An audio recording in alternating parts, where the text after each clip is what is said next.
Welcome back to DemystifySci. I'm Anastasia. I'm Shiloh. And this is the place where we search for the theories that are going to change the world. One of the investigations that we do on this show on a regular basis is into the nature of fundamental physics. We're motivated by the fact that when we were in graduate school, we realized that there were several pieces missing from our most basic stories about nature, namely, what is charge, what is electricity, what is light, what is gravity, what is magnetism. And these are things that we have mathematical equations for, but we don't necessarily have a super functional model for how they work on the level of atoms and what those atoms are doing to each other in order to achieve the physical phenomena that we are observing. And as part of this exploration, we've hosted a ton of conversations about the history of electricity, the history of physics. We've spoken to a bunch of people that are studying anomalous physics, like low-energy nuclear reactions. And today we have with us Max Fomitchev-Zamilov, who is an amateur researcher based out of Florida, who started his career as the manufacturer of equipment for neutron detection. So this is a guy who actually used to work in the petrochemical industry. He was doing a lot of acoustic research, and then he realized that he was actually really good at building instruments and decided to pivot into building these neutron detectors. And as part of that, he also kickstarted his own research, basically in his house, into what I think amounts to being low-energy nuclear reactions. He calls it bubble fusion. And so he's got this reactor set up in I think the basement of his house. He got really strange results where he was getting a lot of neutron flow or neutron flux out of what was inside of his reactor. He got that published in scientific reports. And there's a huge gap between theory and practice. And so we sit down with Max for a conversation about what he has found in that gap as an experimentalist who is trying to understand these intricacies of electricity. And it's really funny because he starts out the conversation by saying that we're not going to get any closer to figuring it out. But I think that we made some good progress. Absolutely. I love that Max is an amateur, but he's the best version of an amateur.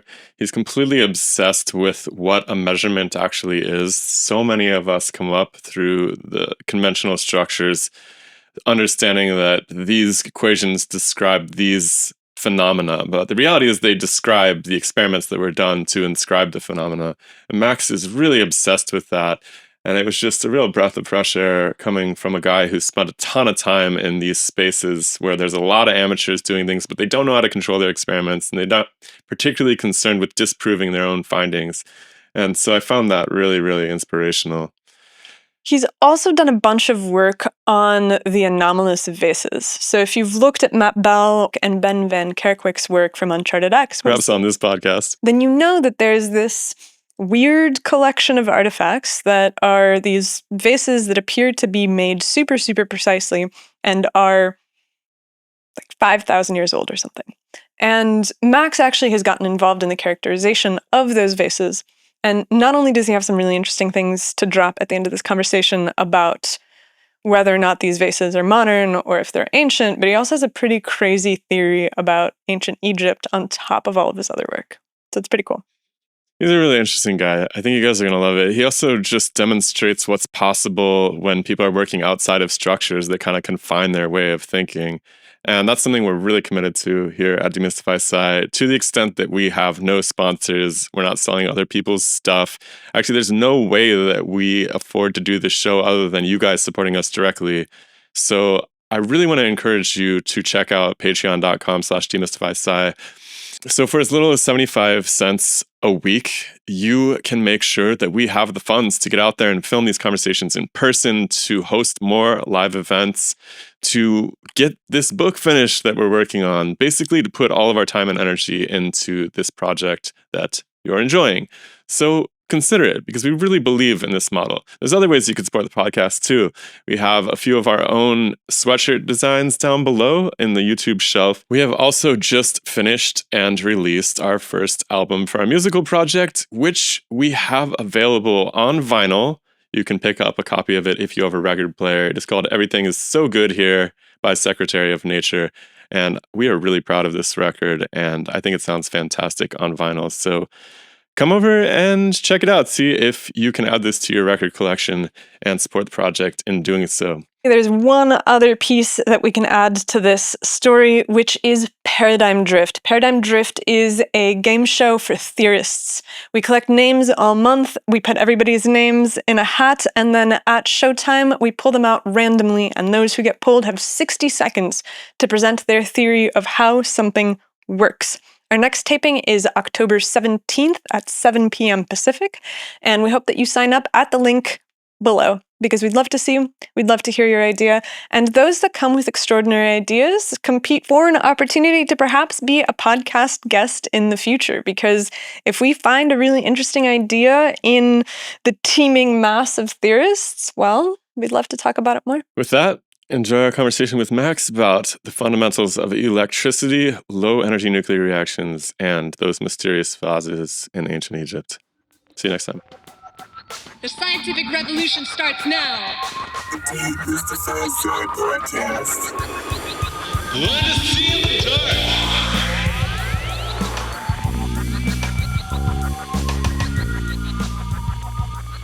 Something that happens in physics right now is that a lot of people are theorists.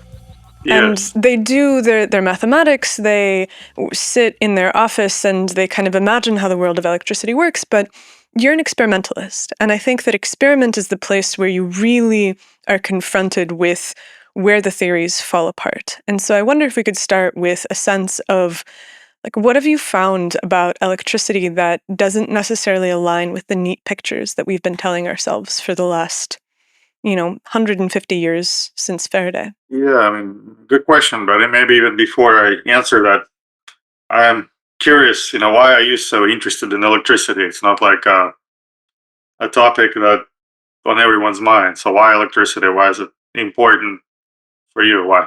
Ah, that's really funny.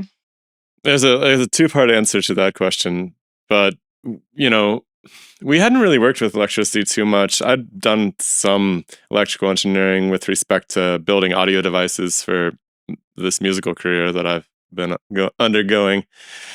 But when we got into grad school, we actually had to start working with electricity equations, especially Anastasia. She was working on bioelectricity in these little microbial mats and kind of studying how these organisms talk to one another and signal shape changes in the community through electrical signaling. And I found myself teaching a summer physics course to a bunch of international students one summer. I just picked it up because I needed the cash. I actually wanted to buy some tube equalizers for my studio. Nice.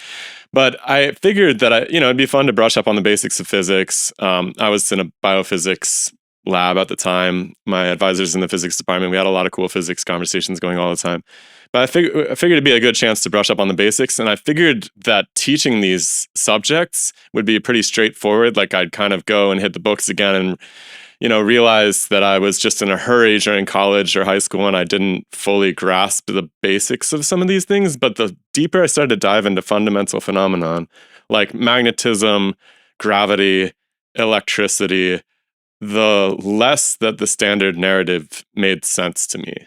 And that was really disturbing. And of course, Nastia is helping me get this course ready all year long too. And she's having this same crisis where she's going to her boss. They're talking about the electron transport chain and these bacteria or whatever the equivalent of it is. And Nastia's kind of like, well, what's an electron? And he's like, well, it's this little blob. It moves charge around. She's like, what's charge? And I'm also like trying to do the same thing from the other side, teaching these kids like across the street from the university. And these are really, really good questions. What is charge? Well, it's this oppositionally defined attribute.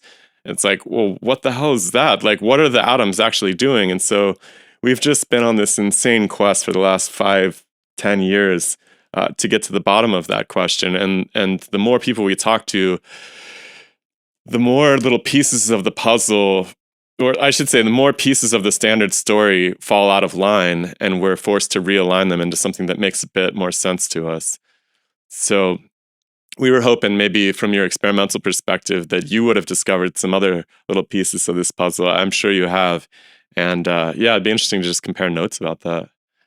Basically, it's intellectual discomfort. Yes.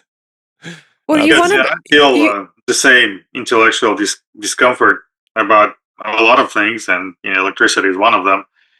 And I fear that our conversation today will add to that discomfort as opposed to provide any kind of resolution because I don't have the answers, but I do have some thoughts and observations.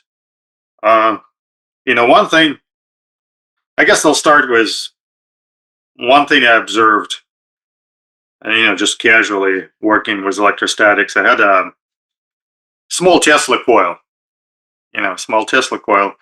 maybe 200 kilovolts or so. So I bought it on eBay. So the spark was maybe 10, 15 centimeters long, jumping between two brass electrodes. And the idea that I was interested at the time, if there was a longitudinal force along the path of the spark. So if you have a spark jumping from one electrode to another, what if there is some unknown longitudinal force acting along, the line that spark jumps? And I thought, well, maybe if I use Crookes radiometer and position it such that this imaginary line that connects the two dots that the spark jumps to and from grazes, the side of the vanes of the radiometer, maybe I'll get it to turn. So I set the radiometer up, and sure enough, the vanes started vibrating, and I could get them to turn. But the way it was turning was not consistent with like the force hitting it and just making it turn consistently in one direction. It was more of a like oscillating motion, and sometimes I could, just by positioning it just right, I could sort of catch, the mode of oscillations to where it would turn predominantly in one direction. But it was not like you spin a propeller. There was more to it, as if something more viscous was acting at it, and as if this whole vane was coupled somehow to where it was turning like in jerks, but it was turning consistently and was rocking consistently, and it's easy to replicate. I mean, this experiment is very easy to replicate. I still have all of the components from back then, and I'm looking at it and I'm saying to myself, well, this doesn't make too much sense because Crookes radiometer is a vacuum. Well, it's not like high vacuum, but let's say compare it to air we breathe. It's vacuum, right? It's a vacuum bulb with that needle and that vanes balanced on the needle. So what would make it turn? I mean, it's not conductive, right? So it's made out of paper or something. So what would make it turn? Of course, the observation itself wasn't like proving, a discovery of unknown force. Possible that you could say, well, the static charges reposition, and then, you write the equations, and maybe you can untangle it and say that if you write all of the equations, the way electric field would polarize the vanes, and with the frequency of the sparks jumping here and there, maybe it would result, in a force that I was observing.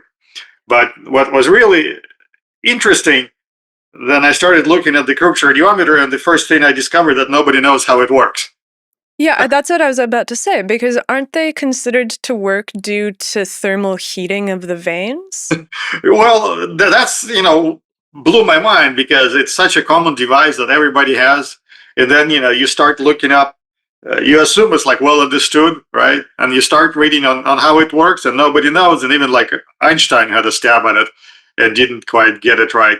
And I'm like, shit, like everything you touch, the knowledge is superficial, or, we think we know because it was taught in a textbook, but it's really superficial. You scratch it and it doesn't pan out.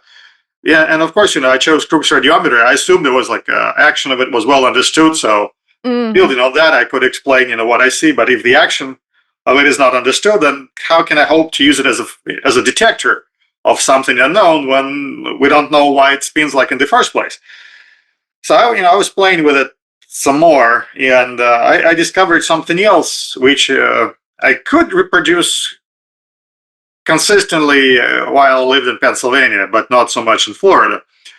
I was trying to put like between the radiometer and this Tesla coil, I would put books just to see if the force, would go through the books and the radiometer would still turn. And the radiometer was still vibrating and turning. So this book between the coil and the radiometer didn't do anything. But I thought, what if I put like cooking foil? Cooking foil is primitive, very primitive shield. Not quite like Faraday enclosure, but quasi enclosure. So I took this cooking foil, built like a little castle around the Tesla coil, and fired up the coil. And I started hearing a sound as if something was hitting the foil, like tiny, like if you throw sand, little particles of sand. It was that sound, tiny particles of sand was hitting the foil at random places. And when I looked closer, I could see where the impacts happened because, the foil would, respond, would be like a tiny, dimple almost, or I could see where this something was striking, the foil and making that sound. And I could also feel it in my hands. It was also striking my hands, like, this prickles here and there, like randomly. And I'm like, what the hell is that? And I never, gave it too much thought because that's, what I wasn't after. I was after trying to discover this longitudinal force. So I just observed that this strange sound, strange, impressions on the foil and sensation on my forearms rather. And I kind of forgot about it until I discovered Ken Shoulders' work, like years later. His EVs. Tell us about that, because Ken Shoulders has come up on the podcast a bunch, but we're not familiar with his work. You are not? Oh my God. I think if you study electricity, you got to look into his stuff. So, kind of wrapping up this narrative, because there are two things I want to say.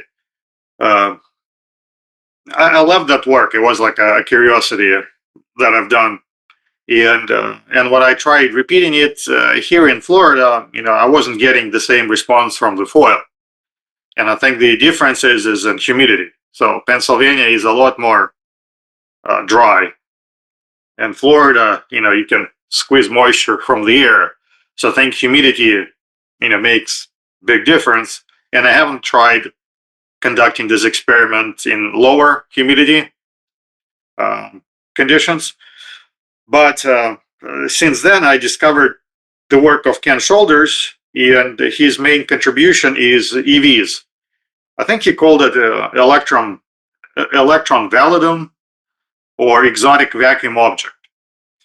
And there is a lot on internet about his work, and he has patents. So he has patents that are issued, so you can look up his devices, and he has a book published. And initially I was very excited because I thought, well, here is a proper scientist, proper researcher whose work I can study and learn something. But instead I was somewhat dismayed because his book reads more like a narrative of anecdotes. He does this and this is, what he observes. So it wasn't so much, proper scientific exploration in the way of Ampere or Volta or, other scientists. It's more of a, here's what I've done, here's what I observed. And I was upset about it because, this means he didn't understand it like fully.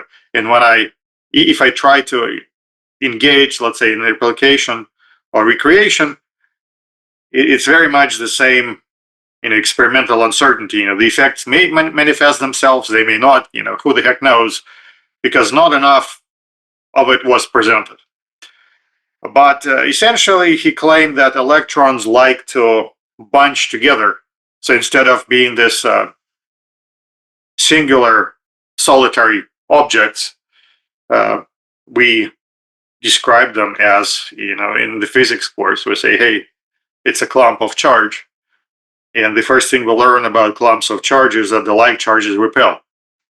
So by this logic, electrons cannot be bunched, cannot congregate in the same space because of immense Coulomb repulsion. It's just, the force is stupendous. But that's not what Shoulders discovered. He claims to have discovered that electrons actually like to bunch together, and they bunch rather easily. And when they bunch together, he calls it like EVs or EVOs, exotic vacuum objects, or electron validum.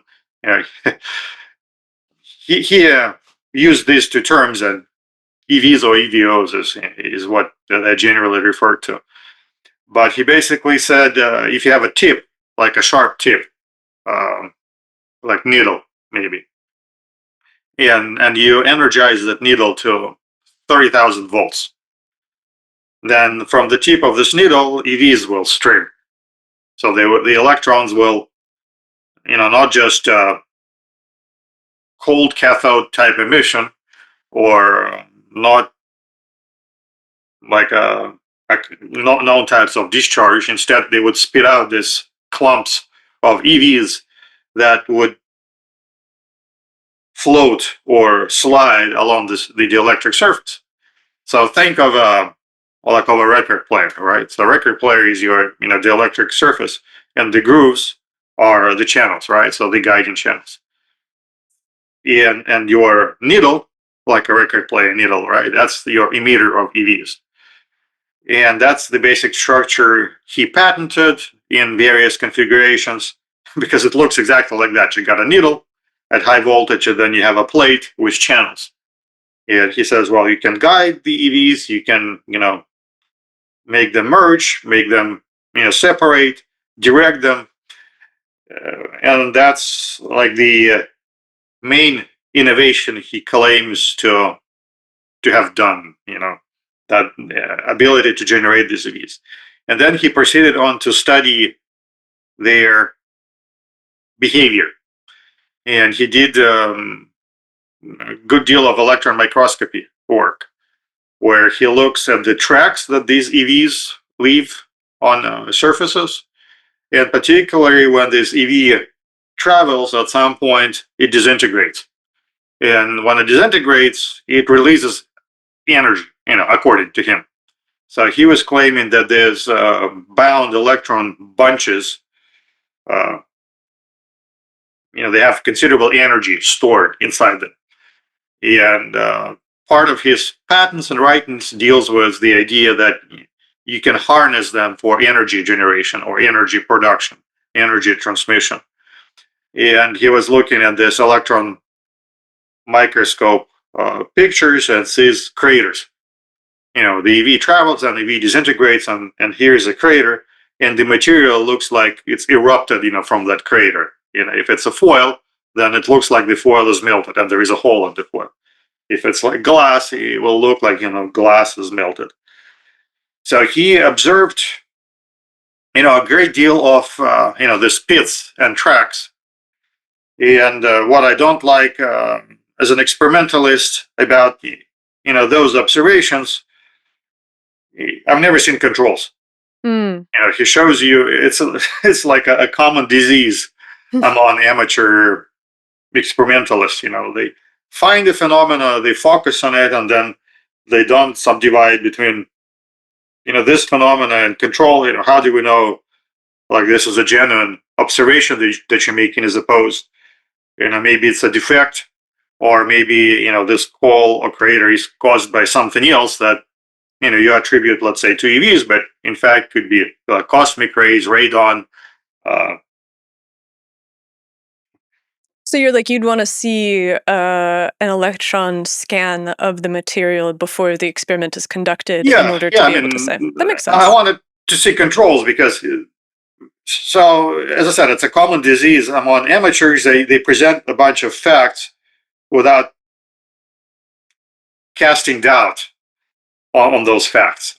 So did you try to reproduce his experiments? I was thinking about it, and that's where I'm getting to. So, but I want to finish first Because the other thing that he's done, with the electron microscope, he looked at what elements are there. And he was claiming that, when these EVs disintegrate, all sorts of new elements are formed. And he would display like an EDS, which is electron dispersive spectroscopy, energy dispersive spectroscopy that tells you, elemental composition. And he would say, oh, so this was an aluminum, and now this is silicon, carbon, and some other, crap in it. And a lot of his measurements alluded to the fact that, when EVs disintegrate, they transmute matter. And obviously, it's a very interesting claim in principle, and very interesting claim personally to me, because, I deal with nuclear science, and finding transmutation is like holy grail. But, when I saw those claims, I became disheartened because I hear them too often. Every time somebody puts a sample in an electron microscope, they discover something in it. And I've done this work myself countless times. I know all of the pitfalls, and once again, there are no controls. Nobody tried to control for purity, nobody scanned just, a virgin sample, and there is no statistics. And to me, it's just bullshit. If you don't bother elementary, it's like a surgeon. If a surgeon doesn't wash his hands, he's not a surgeon, right? So that disheartened me a lot, and that's why, I chose not to look into Ken Shoulders' work beyond its inspirational writings. I find it to be inspirational. I find a lot of what he was writing about meaningful and plausible. But I don't think he made like a contribution to science, because whenever you contribute to science, you need to study something to where you can teach somebody else. If you're not at that point, well, you are a storyteller. I mean, there is merit in that, but the utility of storytelling is far less than the utility of teaching. So Ampere is not a storyteller, he's a teacher, right?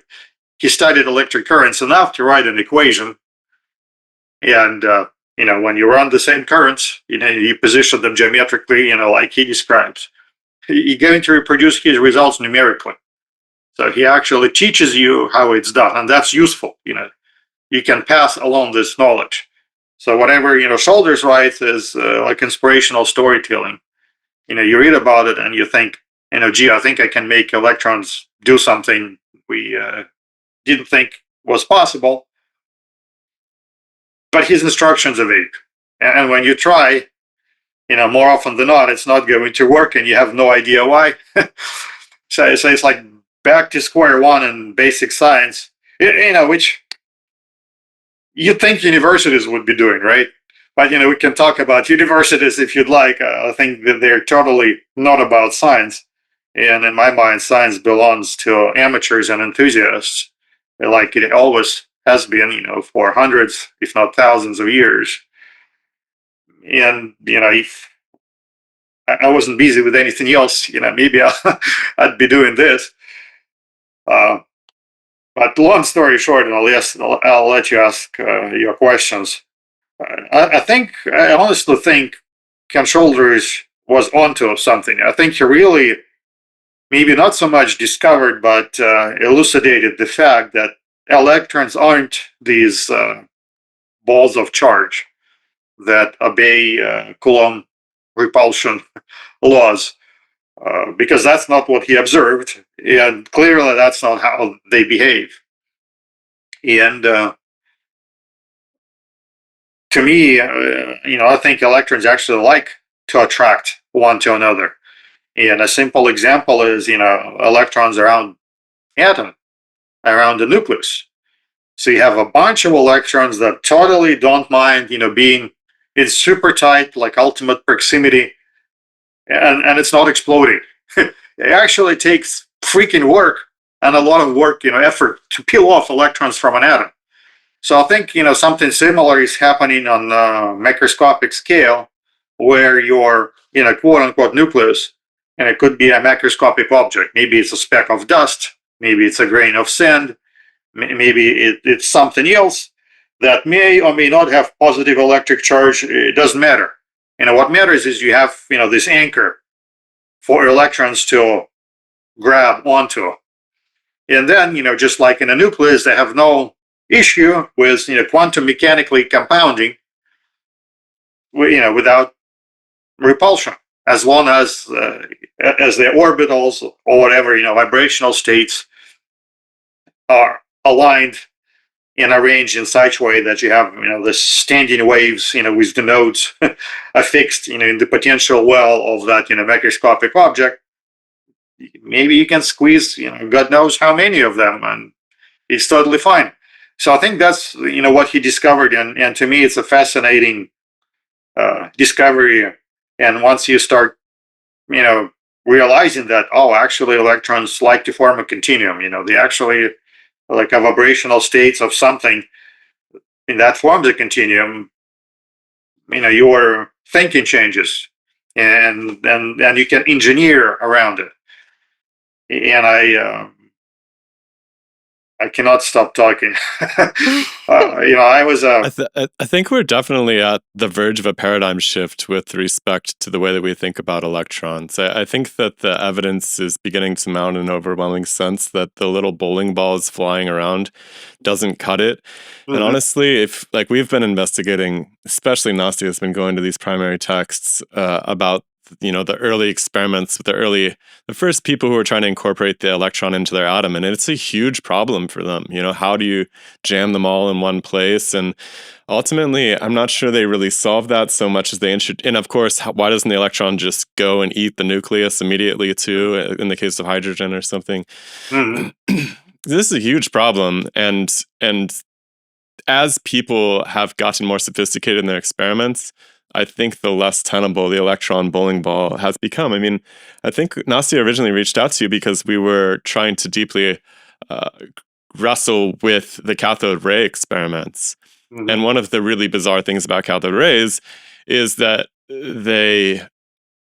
well, first of all, they're supposed to be these vacuum tubes, right? Well, the weird thing about cathode rays is that first of all, it's taken on its face that it's a vacuum, right? But humans can't really make perfect vacuums. And it turns out that the cathode ray devices, or any of these vacuum discharge devices, they don't work at all if they're full of air. You pump them down, they start to actually make this beam of electric action.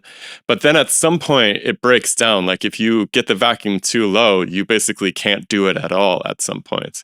And that's really, really weird, because for us, it points to the fact that something about the materials, the gases that are getting whatever's happening to those gases is instrumental in the transmission of this process. And so you have an opportunity for there to be action and actors that aren't part of the fundamental story. And since we talked to you, I actually was looking at this because we, during our first conversation, we were talking about the fact that when you produce a sufficiently high vacuum, the only way that you can pass charge through a cathode ray tube is through thermionic heating of the cathode, which is that you basically have to heat it to, I think I looked, it was almost 1,000 degrees Celsius in order to actually get it to pass. And you basically evaporate the cathode. I found a paper that was looking at scanning electron microscope photographs of the cathode before and after thermionic heating. And before, you have this perfectly smooth surface, and afterwards it's completely degraded. It's these enormous chasms that have formed. But there isn't a theory that explains why this destruction of the cathode is necessary in order for the electrons to escape. Because if you're shooting little bowling balls, you would expect that why would you need to destroy the cathode in order to shoot your bowling ball? Excellent question, yes. So why does cold emission not work in perfect vacuum, yes? Yeah, exactly. Because it just, go ahead. It can't be squared with the electron gun idea that you're just shooting these things across space. It just doesn't square with it. However you want to cut it, that's an insufficient explanation. I mean, it also gets multiplied when you start looking at current in circuits, right? I mean, Veritasium blew this up a couple of years ago. Mm-hmm. Like the standard model, whatever standard model you choose for electricity in a wire, it doesn't just mean electrons flying down the pipe like you're taught in the basic models. And so there is no charge transport. Yeah, and I'm just struck by something that certainly not at the speed of the electricity. Yeah. It's like this is the Drude model of just the electrons just kind of shuffling along at a snail's pace, and it's the fact that it's the front of the movement that moves at the speed of light while the electrons themselves just kind of bobble around. But I was struck by something as I was reading through these early papers, which is that before people like Bohr and Pauli and Dirac and Heisenberg and Schrödinger, the quantum mechanicists, the mathematicians show up, physics papers are very much preoccupied with this question of what is electricity. Like, so there's, I was reading about the Zeeman effect, which is that you can cause the splitting of spectral lines under a strong enough magnetic field. And this was discovered in 1896, I think, by Peter Zeeman, who wanted to see if Faraday was right about this, because Faraday had shown in 1845 that you can actually rotate the magnetic polarization you can rotate the polarization of light as it passes through a medium by applying an electromagnet, which is pretty cool. It was the first time that there was any kind of unity between light and electricity, and so it was a very dramatic discovery. But he was never able to show that you could affect the wavelength of light. And Zeeman was the one who was like, well, maybe our magnets are strong enough, maybe our detectors are strong enough. And he showed that you actually could. So you could basically take the spectral line of an element out from a Bunsen burner and split it into two. And Hendrik Lorentz was his advisor. And so Zeeman does the experiment, and Lorentz is the one who comes up with a model for how this is happening. And it's a deeply physical model. He's like, there is something of the atom that is vibrating, and it has a particular orientation in space. And so when you apply the magnetic field, one of the vibrations starts to separate, and it's creating these new harmonics, and it's affecting the ether. But by the time that you get to the quantum mechanicists, everything is abstract. It's all mathematics. It's all matrix multiplication. And the conversation about what's actually happening to the atom to produce light, what's actually happening to the atom when it's interacting with a magnetic field, are completely abandoned. And that, I think, is the craziest thing, because you can see the transition between papers that have some mathematics in them, but they're mostly descriptions, to being papers where it's literally a 20-page paper and there's 2 or 3 sentences per page and everything is just math. But the questions are never resolved.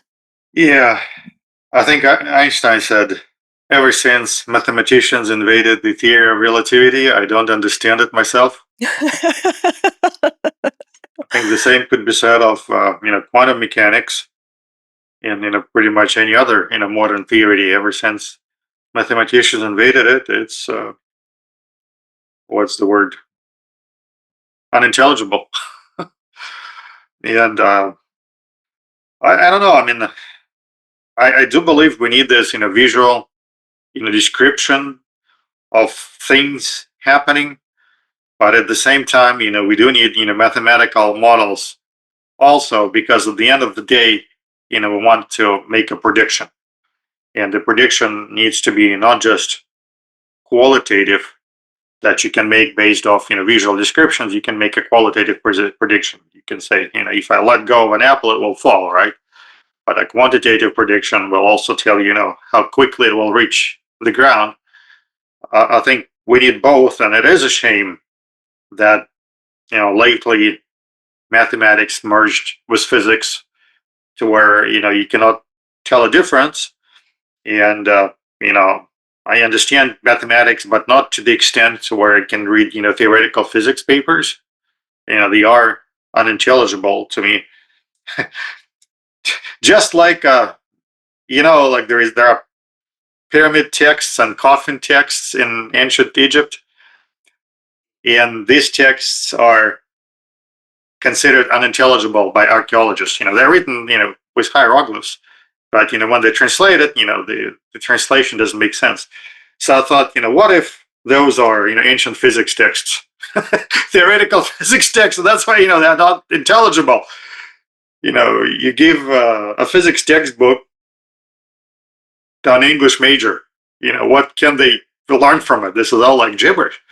So it is a shame it's this way. I don't think it needs to be this way, and we need to go back and figure out what it all means, even if this means discarding, the math we're using. Because what I don't like overall about scientific progress, because there hasn't been any in the last God knows how many years. Because the definition of progress, if you learn something, it becomes easier for you, to do it. Like later down the road, like you start playing piano, initially you struggle, and you learn it, and it's easy, right? Well, with physics, it seems that the more we learn, the more difficult it becomes. And you need to compute something, and all of a sudden you need a supercomputer that works, for days and weeks and gives you an approximate answer. That's not progress. It's like almost in reverse. So how come when we analyze the world in smaller and smaller parts, it becomes more and more complicated? It needs to be the other way around, right? You go from something big to something small. Pieces must be simpler, not more complicated. If it gets more complicated, it means we're going about it the wrong way.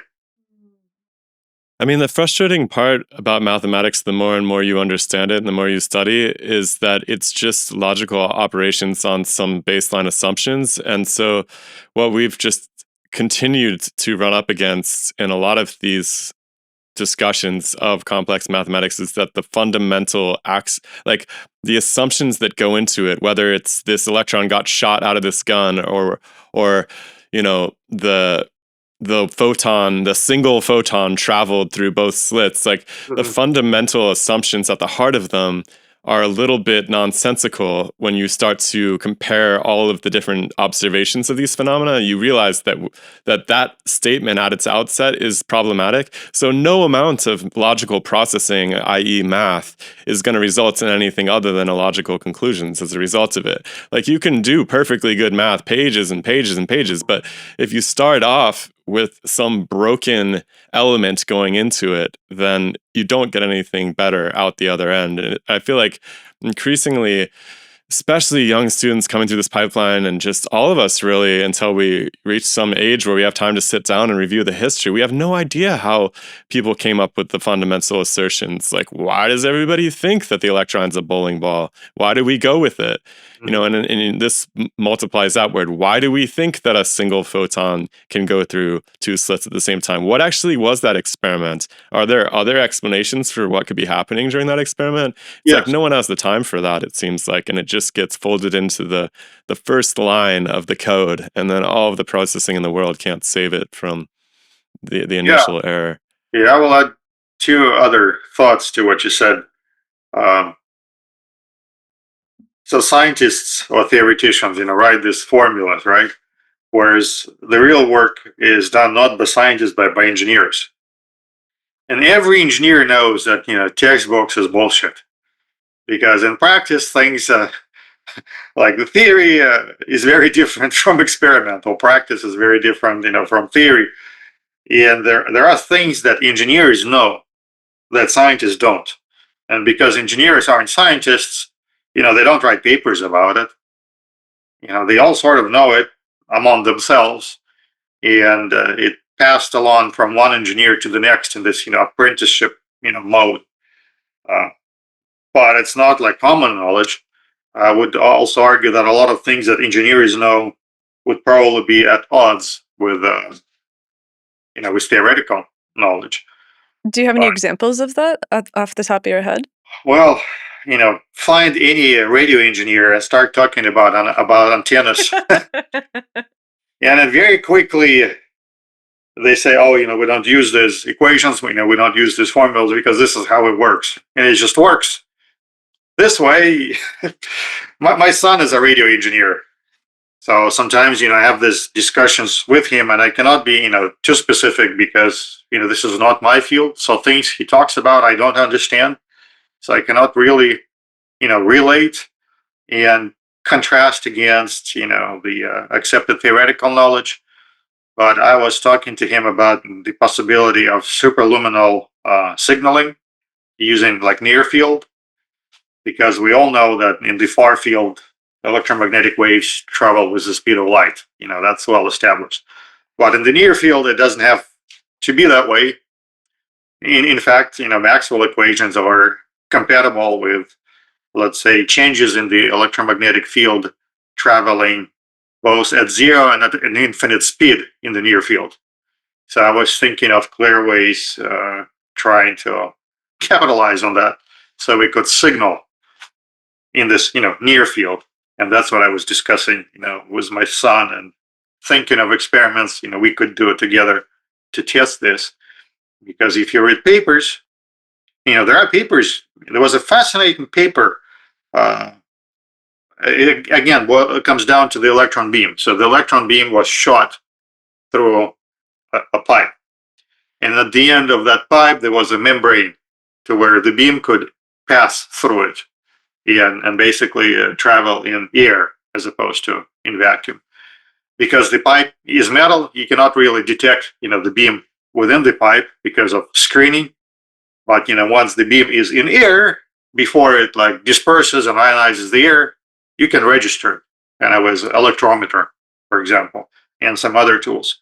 And the researcher was interested to see how quickly the electrostatic field from the beam propagates. So when the beam exits the membrane, at what point, would you detect the electrostatic field from that beam?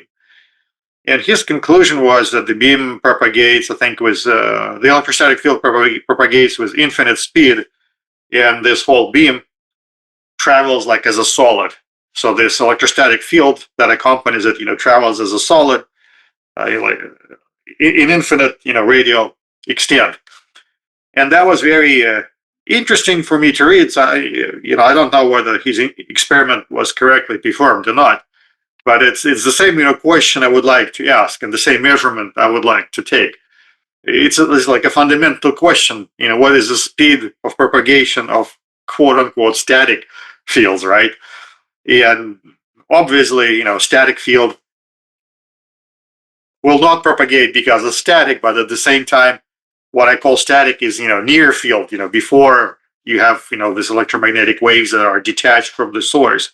So this moving electron beam needs to carry this quote unquote static field, or, near field, with it, that has a different, propagation velocity, and it would be interesting to measure. And then the second point I wanted to make, human language is very vague. I think it's the problem noted by Wittgenstein that, whenever we speak of something, we can never be extremely precise of what we're talking about, what we mean. So we don't know what electron means, we don't know what, static field versus dynamic field means, unless you start adding this, multiple adjective and multiple qualifications to what it means, and then it becomes very large, it becomes very difficult to hold in your head. And then, we're forced to simplify and decide, what we mean. And you can only hope that, two persons, mean the same thing. And it's a miracle that science works, because science, when it works, is able to distill, all of this complexity into some abstractions like Coulomb interaction. And all of a sudden, we understand, what we're talking about, and we understand how it works. But it doesn't work always, because, these assumptions that we baked into what a charge is or what a static interaction is, they hold under certain conditions, and we need to know under what conditions, they hold it. When those assumptions break, something else happens. And to me, the most fascinating thing is that, the impossible things happen when the assumptions break, because the equation tells you, this is what's happening, but only, if the assumptions hold. You remove the assumptions, something else might happen. And, that's how we come up with new inventions and new engineering and new things. Yeah, I'm totally shocked often when I point out that some word's being used ambiguously, and the response is not, okay, let's try to fix this, but just who cares? Like, you're being semantic. That's my favorite one. I'm like, we're doing science here. Like, we have to know, like, the whole back half of science is getting your good idea from your head into somebody else's head. And if you're using this kind of circular, ambiguous language to do it, how in the world can I ever know what you're talking about exactly?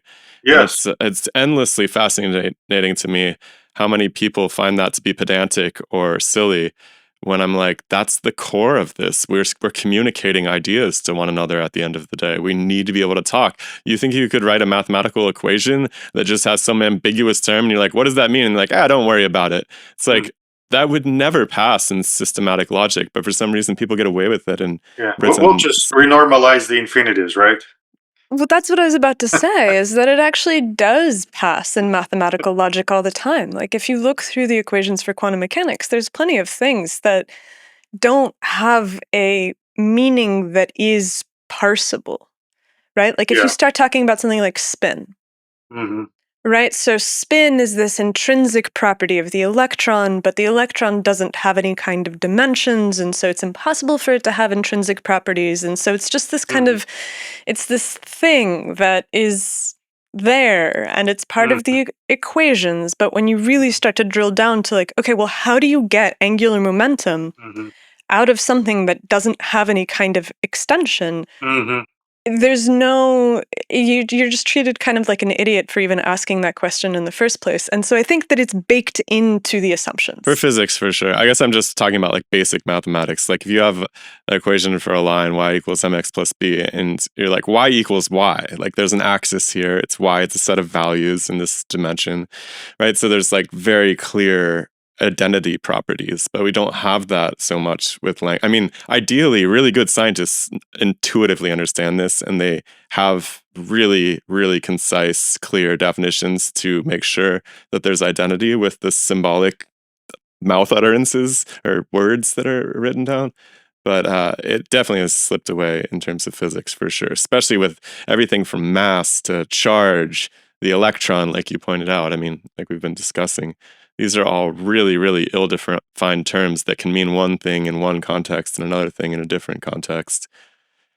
And there's something about that open parameter of fundamental concepts which lends itself to nonsensical output at the end of the reasoning. And so I think that's something like, experiments that demonstrate novel capacities or strange phenomena are really useful for being able to actually reconceive of these things. And so I know that one of the things that you've been working on is these low energy nuclear reactions. Yes. And every time that we've talked to Lawrence Forsley, Bob Grenier, a little bit to Ashton Forbes, and something very strange happens during these conversations is that you get down to the question of, okay, well, what's happening? And it becomes impossible to understand. It's either like imploding vortices, plasmoids. Magic. Heard that once. And so I wonder, like, what have you been seeing in your experiments? And maybe we can look at some of the results or talk about the results. I am entirely with you. So in the sense that there is a lot of nonsensical explanation about what's happening in low energy nuclear reactions, and I'm personally involved in that field for over a decade, maybe 15 years. And when I came into nuclear science research, my initial thinking was that cold fusion is, nobody understands it and it's basically not real. And that's why I wanted to pursue conventional fusion, and the bubble fusion that I work on is everybody thinks it's conventional physics. There is no new physics there. It's just how do you make fusion happen? And the idea between collapsing bubbles was that pressures get high, pressure leads to temperature increase, and if your compression ratio is high enough, you'll compress that tiny amount of plasma within the bubble to the thermonuclear temperatures. So it's standard physics. Conventional physics is just unconventional way of creating plasma. And that's why I decided to focus on it, because it seemed to me like an impossible task to start working on something where nobody understands the process. And it just sounded crazy. So, and as I started working on bubble fusion, because it was discredited at some time and lumped together, with cold fusion as one of those non-existing sciences, but for a different reason, I got to meet, the rest of the community. So I went to these ICCF conferences, and by now I, pretty much have met everyone who works, in cold fusion area. And my opinion, unfortunately, hasn't changed about the field or the topic. It's now a bit more informed opinion. I have never seen anybody demonstrating anything. It's just, a lot of talk. And where I came in, when I come into, let's say, a situation, I'm trying to bring order in it. Primarily for my sake, because when I navigate the world, if the world is chaotic, it's very uncomfortable, right? So you want to navigate the world that you understand. That's kind of the purpose of science, right? So you see this chaos around. It's scary as hell. All right, but once you start understanding, the patterns, it's not so scary anymore, because now you can predict that the sun is gonna rise in the morning, and a lion chases a deer, and not the other way around, right? So when I came into this field, I wanted to bring order, and my contribution is I realized that nobody can measure anything. And in nuclear science, such as LENR, we want to measure radiation. And I didn't want so much to, develop radiation measurement technique, but I wanted to find a technique and start using it for my own sake. And what I realized, none existed. People measured radiation all the time, yet, there was no, like, a universally recognized technique for it. All of the equipment was, hodgepodge, just no standards. Yeah, that was strange to me, because before that I worked, let's say, in crude oil upgrading, which is petrochemistry. And petroleum engineers, they actually developed a set of standards that goes like this. Oil has different properties, has density, viscosity, and chemical composition, so on and so forth. There are multiple ways to measure this. So to avoid, this chaos, let's develop a set of protocols that are called ASTM standards. And the protocols say, if you want to measure, let's say, density of oil, these are the ways how you can do it. This is like method A, method B, method C. And these are the steps. And as long as you follow the steps exactly, you will get a consistent result. But then, when you report it, you need to say, the result is achieved according to so-and-so method, because different methods might vary, and different methods may be applicable better off, for different sorts of oil, and there are nuances. But, once I mastered that, it's very clear to communicate. You say, my oil is 20 API, and my oil is like 24 API, and my oil is this viscous, my oil is that viscous. Everybody knows what you're talking about, because measurements are derived in the same way and according to the standard. Well, I was appalled to see that it was nothing like that, in nuclear science. Not at least in this, particular niche. So the first thing I've done, I started, developing these standards, because without them, I couldn't make any progress in my own research. Because, when I asked the other researchers to do measurements for me, they would produce a number, and I have no idea how that number was derived. So every time you do any kind of experimental science, you start by learning how to measure, what it is that you're measuring, how do you measure it, where the errors are, what are the sources of systematic errors, what are the, pitfalls, things of that nature. So I invested a lot of time learning, how to measure radiation. and neutrons in particular, and gamma to a great extent. I cannot say I know everything, I understand everything, but at least in neutrons, as far as measuring neutrons goes, I know pretty damn well what's happening. and what I realized is nobody else does. So when people say we've got neutrons, and I look at their results, I instantly see that they don't know how to measure neutrons. And neutrons are generally the primary readout that some sort of fusion reaction Yes, has occurred. exactly. And the latest being, I returned from MIT like a few weeks ago. There was a fusion experiment there that they claimed, produced a ton of neutrons. So I said, well, if this is so, then if I bring my neutron detector, it should be overwhelmed, with signal. And that was the expectation. And lo and behold, when I showed up with my neutron detector, it didn't detect anything but background. So is this a homemade neutron detector? Is this your own design? Yeah, I actually design and build neutron detectors, not just for my own use, but I sell them to other scientists. Basically, every I'll take 5. No. I said I'll take 5. No, Yeah. I'm kidding. Can you explain the difference between your neutron detector and the one that MIT scientists? Like, can we break down that example a little bit so people, Sure, so we can all yes. get a sense of what happened? It's a multi-layered situation. On one hand, they bought like a bunch of my neutron detectors already for one of their experiments, but their low energy nuclear reactions lab has several experiments that are concurrent. And on the experiment that I was invited to check out, they didn't use the detectors I bought from me, which surprised me greatly because you already spent money, and my detectors, it's not like a device with a needle.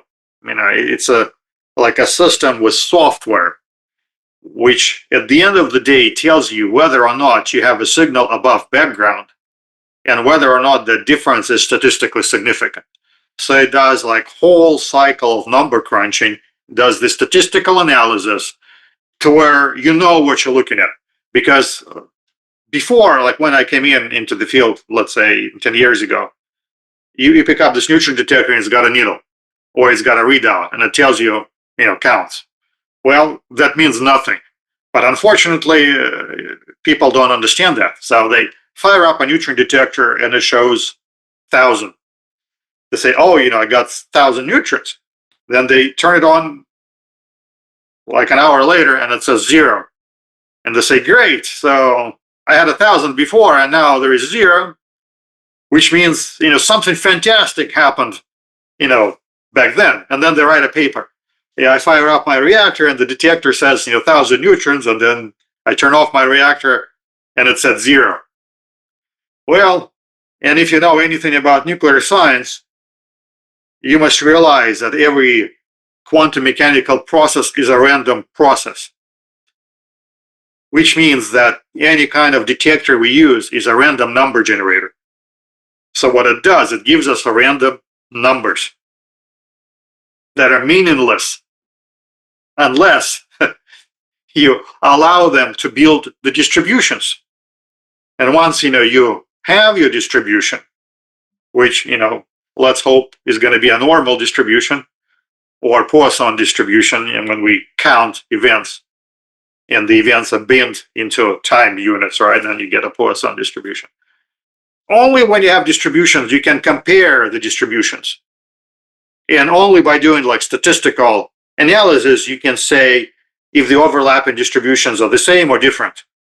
Of course, you want it, and this may sound strange to us because most of the time we don't deal with quantum mechanics, meaning you pick up a ruler and you measure something with a ruler and you say 20 centimeters on it, right, or 2 millimeters, and there is a big difference between 2 millimeters and 20 centimeters, right?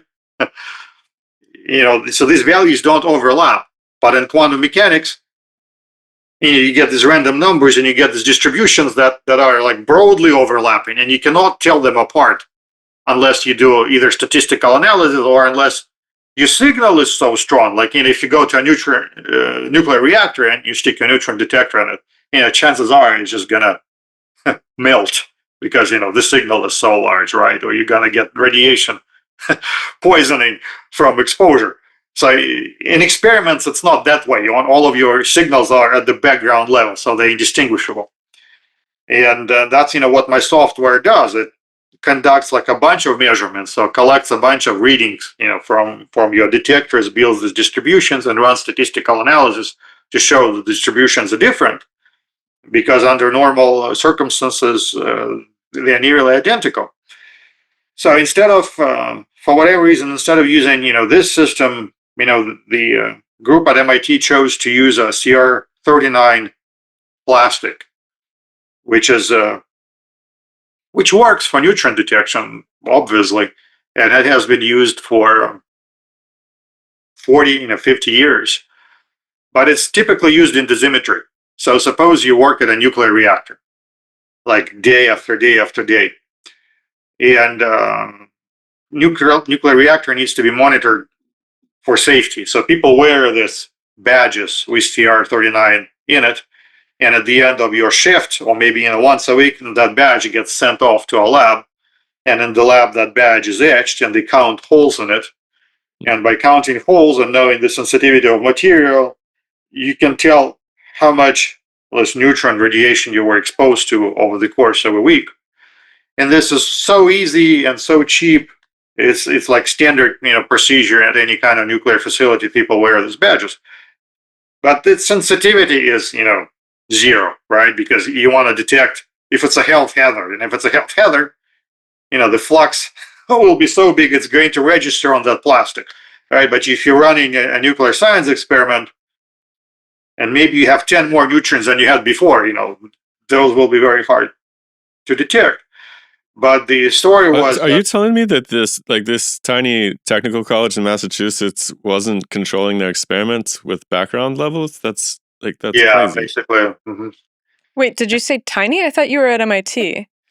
Yeah, sorry, I'd never heard of it. I walk into that one every single time. This is Shiloh's favorite joke. This is not a comedy show, folks. Yeah, well, these things don't make sense to me. So when I hear that they use TR39, I'm like, why? And they're telling me there is a bunch of, we see a bunch of holes on TR39. So they're telling me, that there is a bunch of neutrons because, the holes are from the neutrons. And when I arrive and I sit there and watch the presentation, they show me pictures. And in my head, I'm thinking, where have I seen these pictures before? Ken Shoulders' book. I've seen like pictures and pictures and pictures and no controls. So they're showing me, these pictures and pictures of pits. And at some point I'd say, I don't want to see pictures, I want to see statistics. I want to see how many holes you had before and how many holes you have now and how does it plot. When I look at the picture, it has a pictorial value, has no informational value. But anyhow, we just, okay, I'm here, I brought my neutron detector, let's just go to the lab, let's take measurements. And strangely enough, we go to the lab, right, and we plug in the detector and it shows the background. So whatever was leaving holes on CR39 wasn't neutrons, and if the holes were real, but and so the other strange thing was, I see they have already, my equipment and my software and everything, and I brought, yet another detector that was portable, same software. Got the result on spot, and I see they have another experiment going where instead of using, my detectors, they use like liquid scintillators. And liquid scintillators are fine detectors, but they're not as good as helium-3 detectors as the ones that I advocate, because helium-3 is more sensitive than any liquid scintillator. And also the thing with liquid scintillators, they also respond to gammas. So when you get a data set from a liquid scintillator, you have to separate gammas from neutrons. And that's not easy. And they're telling me they're writing this open source software to do the separation. And the data they captured so far, they sent to Purdue to be analyzed, so they don't really know if there is a signal.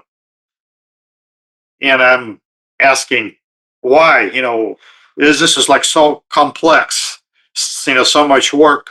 Why, when you already have a system that you bought from me that gives you an answer on the spot and does not suffer from conflating, gammas, with neutrons. So why? Well, I imagine they're having a hard time publishing that result from your detector.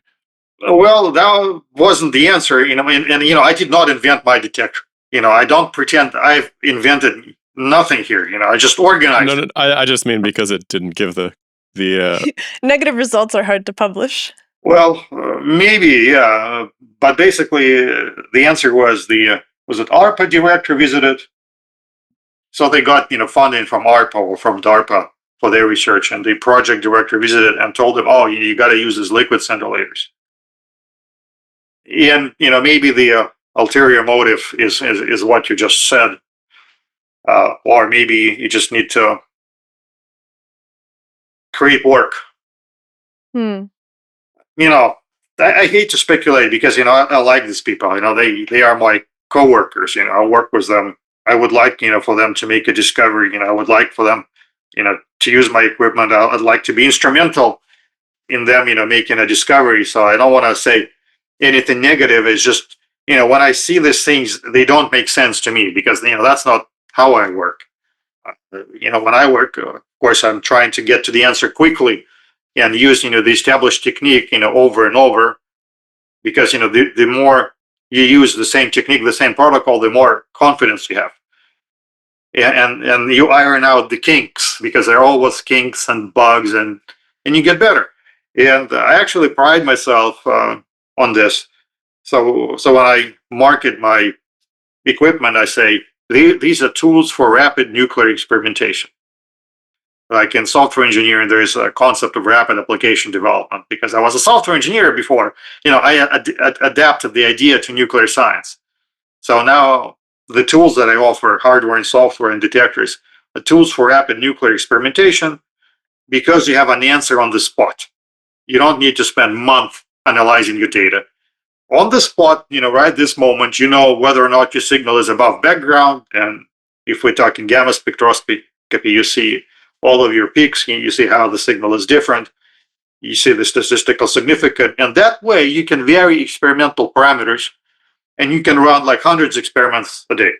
So on some days I literally run hundreds of experiments, and I know each one of them, didn't work or worked, I have a log. And that way, you can make progress faster, because the other thing I believe is, if we are going to discover anything, it's going to be by luck, just random, creativity. We do weird stuff. Meditate, close our eyes, and try something, and then a miracle happens. I think it's going to be like that. All discoveries in science are luck, random. I don't believe you can sit and just do the same thing until you discover it. It never works that way. It's always freaking random. So for it to work, you have to have tools that enable you to be creative and just focus on your creativity, and let your instruments be unsupervised. So they work like so well to where they're unsupervised. You don't expend any energy on analyzing your signals, making sure everything is instrumented. It's like a drag and drop. You drag and drop your instruments into your workspace, and they do their things. And it's up to you to be creative and build these new reactors. Try these crazy ideas. So heck, maybe zapping a frog with 100,000 volts would produce neutrons. Do something wild like that, because who knows. And I'm just I don't know why people don't follow the same approach, and why they keep using archaic techniques, arcane setups, and it just makes no sense. But that's like common issue I see in this field, and that's why I don't want to be cynical, but I guess I am cynical about low energy nuclear reactions, because I basically don't believe anybody has any credible data to show. So when somebody has a claim, I tend to dismiss it because Have you studied the lattice confinement reactions at all? depends on what you mean. I guess I'm just pointing back to there's only really two major papers that came out of this Glenn Research Center that talk about this. I think it's some sort of deuterium impregnated. Is it eribdinum or something? That's what we've been looking at MIT. It was deuterium in palladium systems. And, I've seen nothing from it. They keep working on it. And they're smashing them with a laser or something like that? There is an experiment where the laser is involved, yes. There are electrochemical experiments, there's a laser experiment, and there is yet another one. So in principle, I think it's a fruitful area of research because I understand the idea. You have deuterium closely packed in solid matrix, so the density is high. And I like that a lot better than conventional thermonuclear fusion plasma, which is basically vacuum. Yeah. The energy density in plasma is not going to be great because it's basically vacuum. So I contrast that to deuterium and palladium, which is packed denser than liquid deuterium or deuterium ice. It's denser than that. So it makes a lot more sense. So I think in principle, we should be able to figure out how to make it happen. So, but if somebody says that they did make it happen, I haven't seen any evidence of that, and I look like every day. And he's got a company, I think it's called like Astral Fusion or something, and they're making little neutron generators using this process for hospital devices, I think. I don't know. I mean, I don't own one and I don't use them, and I haven't talked to anyone who has. So, but I'm with you. It seems like a more promising approach than trying to keep some plasma confined with magnets that are the size of a gymnasium or whatever. Right. So I think we need more, research like that because it's simpler. It's cheaper. I believe that simplicity is the key, and we don't need to spend billions of dollars because that's not the solution. I think the solution is just unleashing the creativity. But in order for the process to be successful, experimentalists need to be educated on measurement techniques. When they know how to measure, we can make progress. But if that's been like a continuous problem in the field, despite passage of times, people didn't learn how to measure, and that's one of my missions. So I want to educate my fellow researchers on how to properly measure. So I'm advocating these measurement techniques I've developed because they work. So just follow this technique, and you don't have to buy my equipment. You can recreate the technique using your own equipment, and you can write your own software if you want to do it, but just follow the freaking steps. It's like ASTM protocol. ASTM protocol tells you, you gotta make sure oil is at a certain temperature, you gotta make sure it flows at a certain rate, and then this is how you take the measurement. And you can either do these steps yourself, or you can buy a system that's been certified to this protocol because it performs these steps already, and it's all automated, and you just push a button and you get your result. But either way. Oh man, I've got an experiment I want to ask you about. Hey, can you hear me? Yeah, you. Yeah, I was talking to you.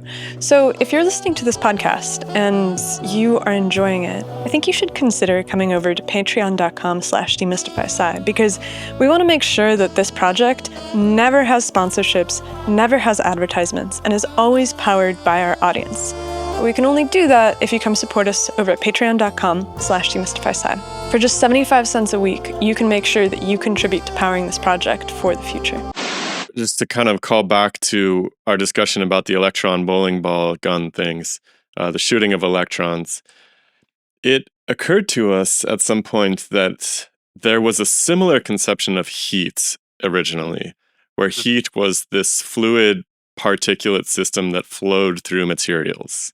Mm-hmm. Sounds a lot like our contemporary picture of electricity, the one that's, not really matching up against a lot of anomalous evidence.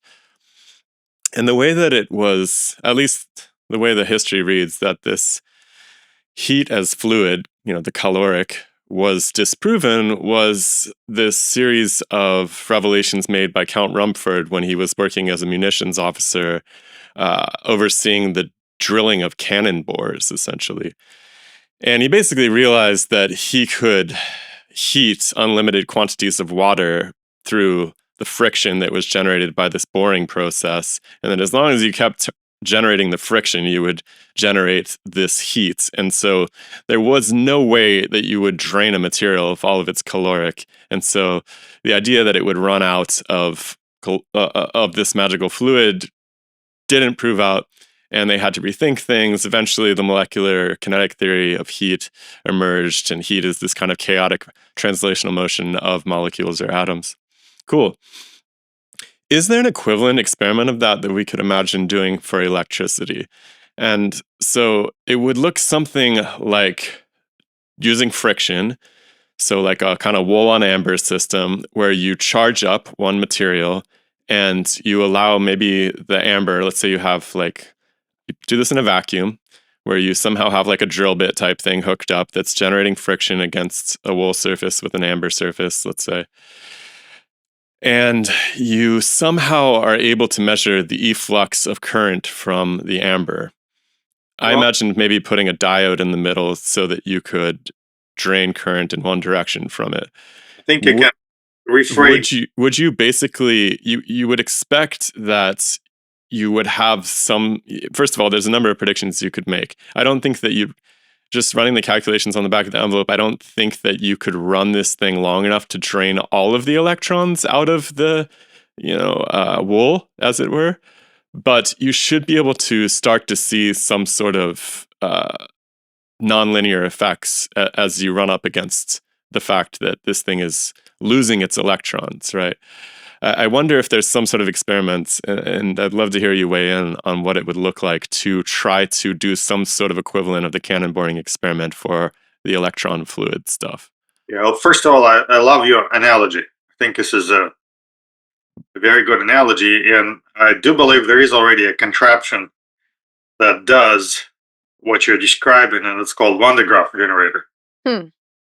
Because in Van de Graaff generator, you have a belt, and you have rollers, and they're made out of different materials, and the objective of the belt is to strip electrons, from the rollers and transport them somewhere.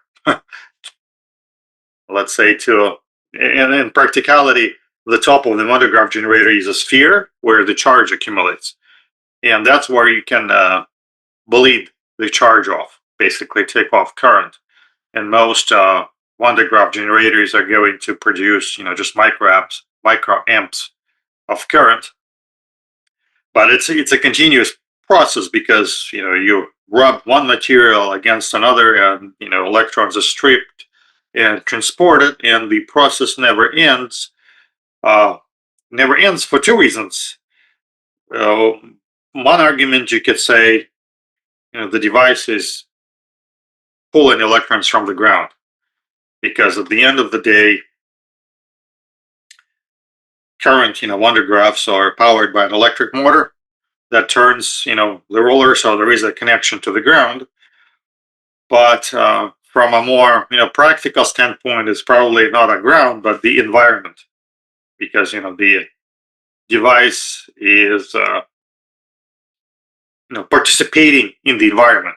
So you strip the electrons, all right, but, the air brings fresh material in, and air molecules, donate electrons back to this. Especially the water, huh? Yeah, to the roller. And in fact, in my work, I came up with a different version of Van de Graaff generator where oil passing through a dielectric pipe rubs against the pipe, and you have this charge separation. And it's a lot more efficient process than belt and a roller. And that's one of the inventions I made by accident. Just working with this bubble fusion, I noticed that oil gets supremely charged when I push it through Teflon tubes, to where sparks that big would jump across the hydraulic lines. So I thought, I can make a Van de Graaff out of it. But at the end of the day, because your setup is not isolated from the environment, it attracts things into itself and collects electrons from everything. So in order to do the experiment you are thinking, maybe it's practical. Let's just fantasize. Supposing we have a large building, right? And you can somehow put this thing, let's say, on a tripod or something to where it's away from ground and away from walls, and let's say you pump all the vacuum out of it, and you just have pure friction, one, let's say, belt on a roller, or oil on pipe. So think what's going to happen at some point. At some point, you're going to strip all of the electrons you can. That's just me thinking, right? And I think you will not be able to strip anymore, because the charge that's going to be left, let's say, on the roller is going to be so strong that whatever electrons you strip will be pulled back to it, or you will not have the ability, will not have enough power to turn the belt, because it will be pulled back so strongly you will not be able to separate the charge, because with time it will take more and more work to do because of Coulomb interaction. So that's what I think is going to happen if you're able to isolate the system, but more likely because you cannot isolate too well, and you'll have this ionic transport through residual gas that will keep neutralizing the charge, because it will be easier for the roller to attract all of these ions from everywhere else and neutralize its charge and let you turn the belt, as opposed to pull back on the belt. So that's it's a really hard experiment. I mean, full disclosure, I don't think that electrons are little blobs of stuff that are moving around. I think that there's probably some standing wave of momentum that's being transmitted between areas of high charge and low charge, or however you want to cut it. Yeah, so I guess I'm just dying to think of the experiment that would show.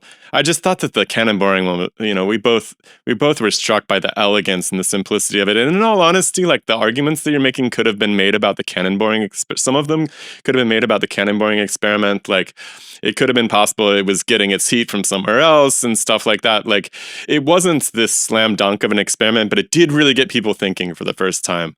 There was a lot of detractors in the literature at the time who were just like, no, the heat, it's still this fluid stuff. It's just you're grounding it, equivalently, like it's coming from like the suspender of it's going into the drill, and like they had a lot of these same workarounds, but I think that it really did. It was compelling enough as a demonstration, and oftentimes that's what it takes with a lot of paradigm shifts, is something that's just so weird and obvious that it gets people thinking, and then they're able to eventually develop it. Like, Brumford didn't have the kinetic theory of heat. He didn't actually know what it was, but he knew that this fluid thingy was starting to not make any sense. Yeah. And so it's like, man, if we could come up with an experiment to show that you can't drain these things, then it might be. I would hope it wasn't just some slope problem, because if what you're saying is true, I feel like there should be a way to distinguish between the electron deficit and the charge buildup, and maybe you would see some difference in the hysteresis that you would expect with one model versus the other. And like,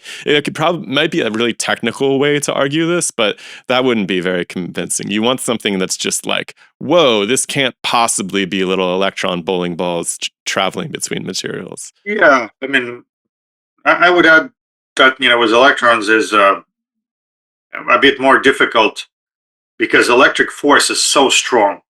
It's so stupendously strong, because where is Voyager? Voyager is what, how many billion miles away? Is it 10 billion miles? I don't know. Billions and billions miles away. Yet the transmitter on Voyager, when it moves electrons back and forth, we're able to sense it here on Earth. I guess, like, for me, I would imagine there's some intricate system. There's a lot of atoms between us and Voyager, and I would imagine that there's some sort of chain of relay. Interaction.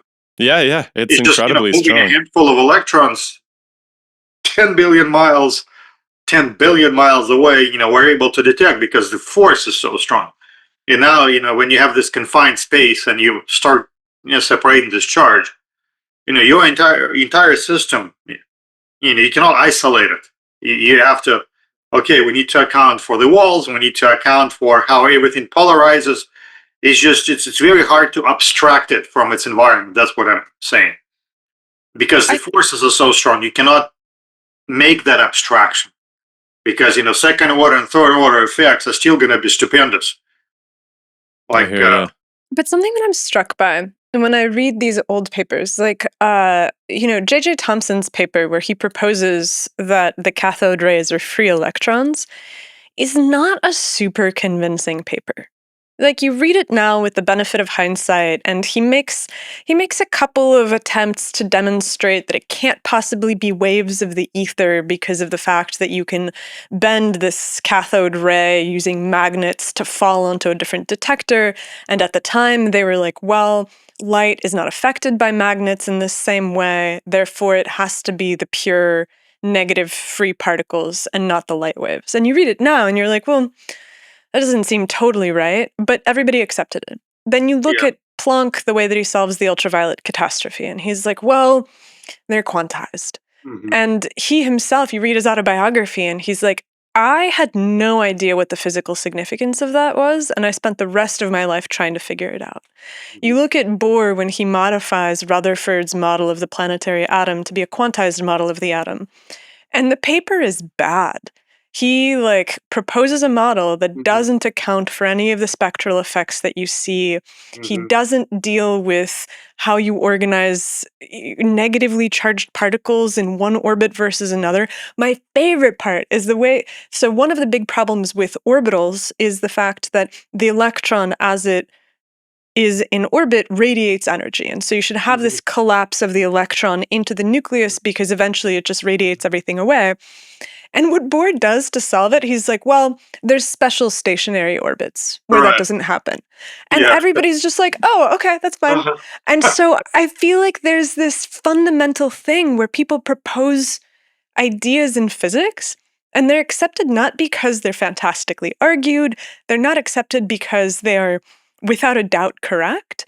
It just seems like there's enough tension that builds up where somebody is able to plant a flag, and then that flag acts as the pivot point where everybody's like, oh, okay, this works. We'll keep working on this direction instead of the previous one that we were working on. And so it feels like if there is enough evidence that starts to accumulate that electrons are not little bowling balls, that it is possible for it to switch. But I feel like there does need to be some kind of theoretical and experimental buildup to that point. Yeah, I hear what you're saying, and I would like to add to the point that on one hand, quantum mechanics kind of tells us that electrons aren't, this billiard balls of charge. Instead, they are oscillating waves. On the other hand, it doesn't fully explain, what it means because, the wave function is a mathematical abstraction. And the universally accepted point of view is, we don't know how it works, but the math works, right? That's kind of what we hear all the time. And these are just probabilities, so we just leave it at that. But I think if you go back to the cathode ray experiment, I think quantum mechanics actually allows us to re-examine what happens there. So we don't have this emission of quantized ball of charge. Instead, what I believe we have is a traveling wave of electrons. So from the cathode to anode, you have not a standing wave, but a traveling wave. And that wave, will interact with magnets and with, charged plates and, whatever else, you put in its path. The way ordinary waves interact, with obstacles. So I see no conflict with the idea that, well, you can influence tiny bullets or charged balls. There is no conflict here between being able to influence quantized things versus, continuous wave. We all know we can influence waves.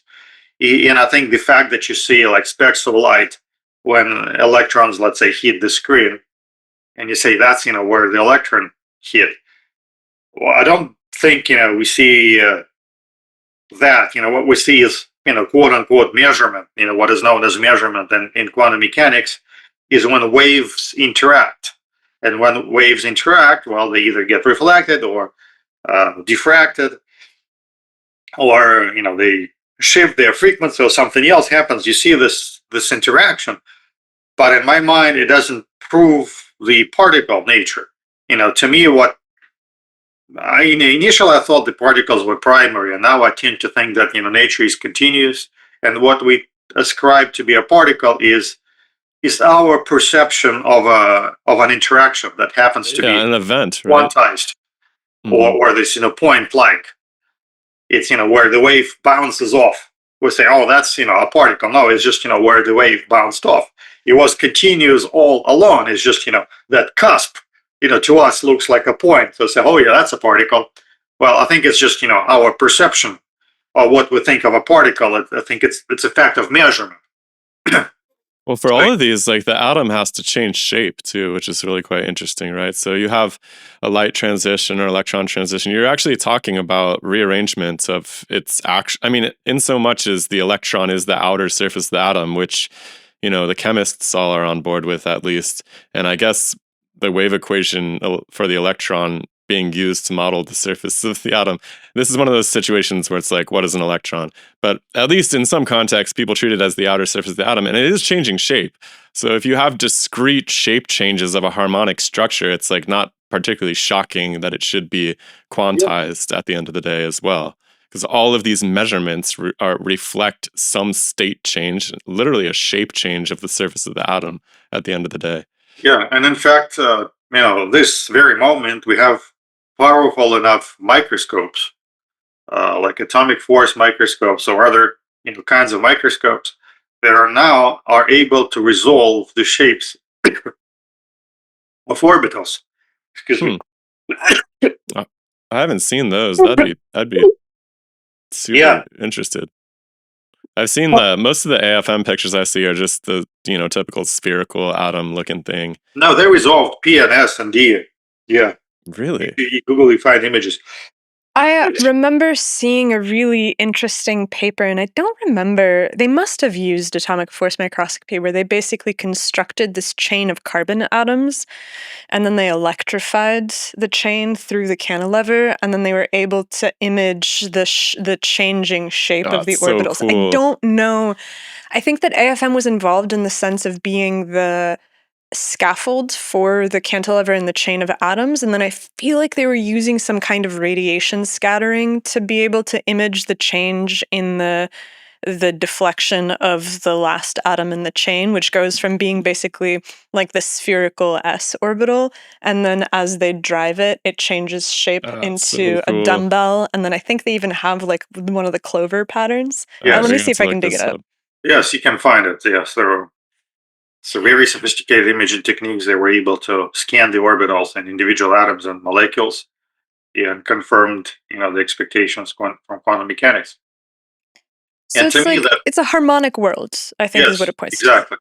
So to me, it proves that the nature of electron is continuous. It's something continuous that is always vibrating, and there is no such thing as a free electron because it never exists on its own.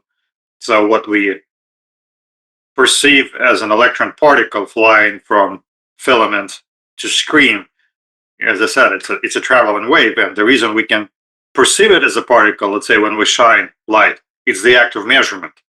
Yes, the act of measurement is when that wave is either reflected or refracted, and that cusp, that break in the wave, we identify with a particle. But that's like an artificial construct of our mind that we relate to the measurement.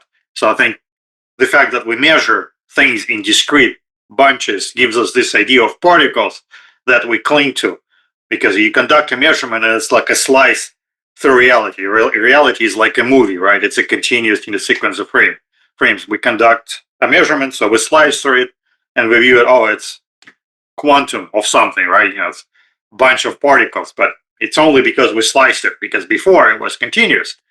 But that's, I think, the construct of the mind. That's what our mind does to nature. When we analyze it, we slice it. So when you watch something, you look at something, you measure with your eyes. and you get this, portions of information, but not because the world is made out of this portion. That's, how our mind works. So I think, this mathematics of quantum mechanics that's confusing and not intuitive in many ways traces our thinking process. So Yeah. it's like a mental model of the world. It's not like, the real model. It's, how we think. And unfortunately, we're very much confused about the thinking process. Absolutely. And, I think it'll be worked out. I'd be curious. I want everybody who's listening in the audience too. I would love to hear your ideas for the smoking gun experiment with regard to the electron bowling balls. But we can move on. I want to hear more about this, about the work that you've been doing on LENR. well, I have an idea before we move on for hell yeah. such experiment. Let's go. To me, the smoking gun idea is to, maybe recreate Ken Schulters's work, where he, emits this charged clumps, EVs or EVOs, because the conventional thinking is if electrons are balls of charge, not a chance in hell they can clump, because this is just such a contradiction to the Coulomb law. And if you calculate the forces, it's just stupid, right? Yet, if you somehow is able to emit a charge cluster, that's not just like a handful of electrons. Because, a handful of electrons, you can say, well, an atom can have more than one electron extra, and we call it like a negative ion. So maybe 2, 3, 4, but it's unfathomable it can have like a million, right? That kind of strange credulity. But on the other hand, why do we think that? We think that because of Coulomb law of repulsion, because nothing in quantum mechanics explicitly forbids an atom have like a million extra electrons around it. So if you have like a speck of sand, maybe you can pack 1 trillion extra electrons on it. And if that thing moves as a whole and behaves the way Ken Shoulders described it, I think to me it clearly proves that electron is not a particle, it's a continuum. And all electrons are excitations of that continuum that form a whole. And it actually takes work to take it apart. So I would suspect that there's something in those quote unquote vacuum systems. Like there's some remnant gas or evaporated cathode, something that acts as a nuclei something that acts as a nucleus for the electrons to cling on. Or just has the ability to exhibit that same spin 1/2 dance on the surface, right? That we keep calling electrons, but it's really just these modes of standing wave elevation, like a Chladni plate, right? And there's no real difference mathematically. Like if you look at the electron wave function, what I'm saying is perfectly congruent with it. You're talking about, instead of on the Chladni plate in these 2 dimensions, I guess z vibration of the drive, you just have angular momentum component, which could just be the surface motion of the atom with the case of the electron wave function. So it doesn't have to be this wave and nothing. You could literally just be talking about whatever the hell the atom's made out of vibrating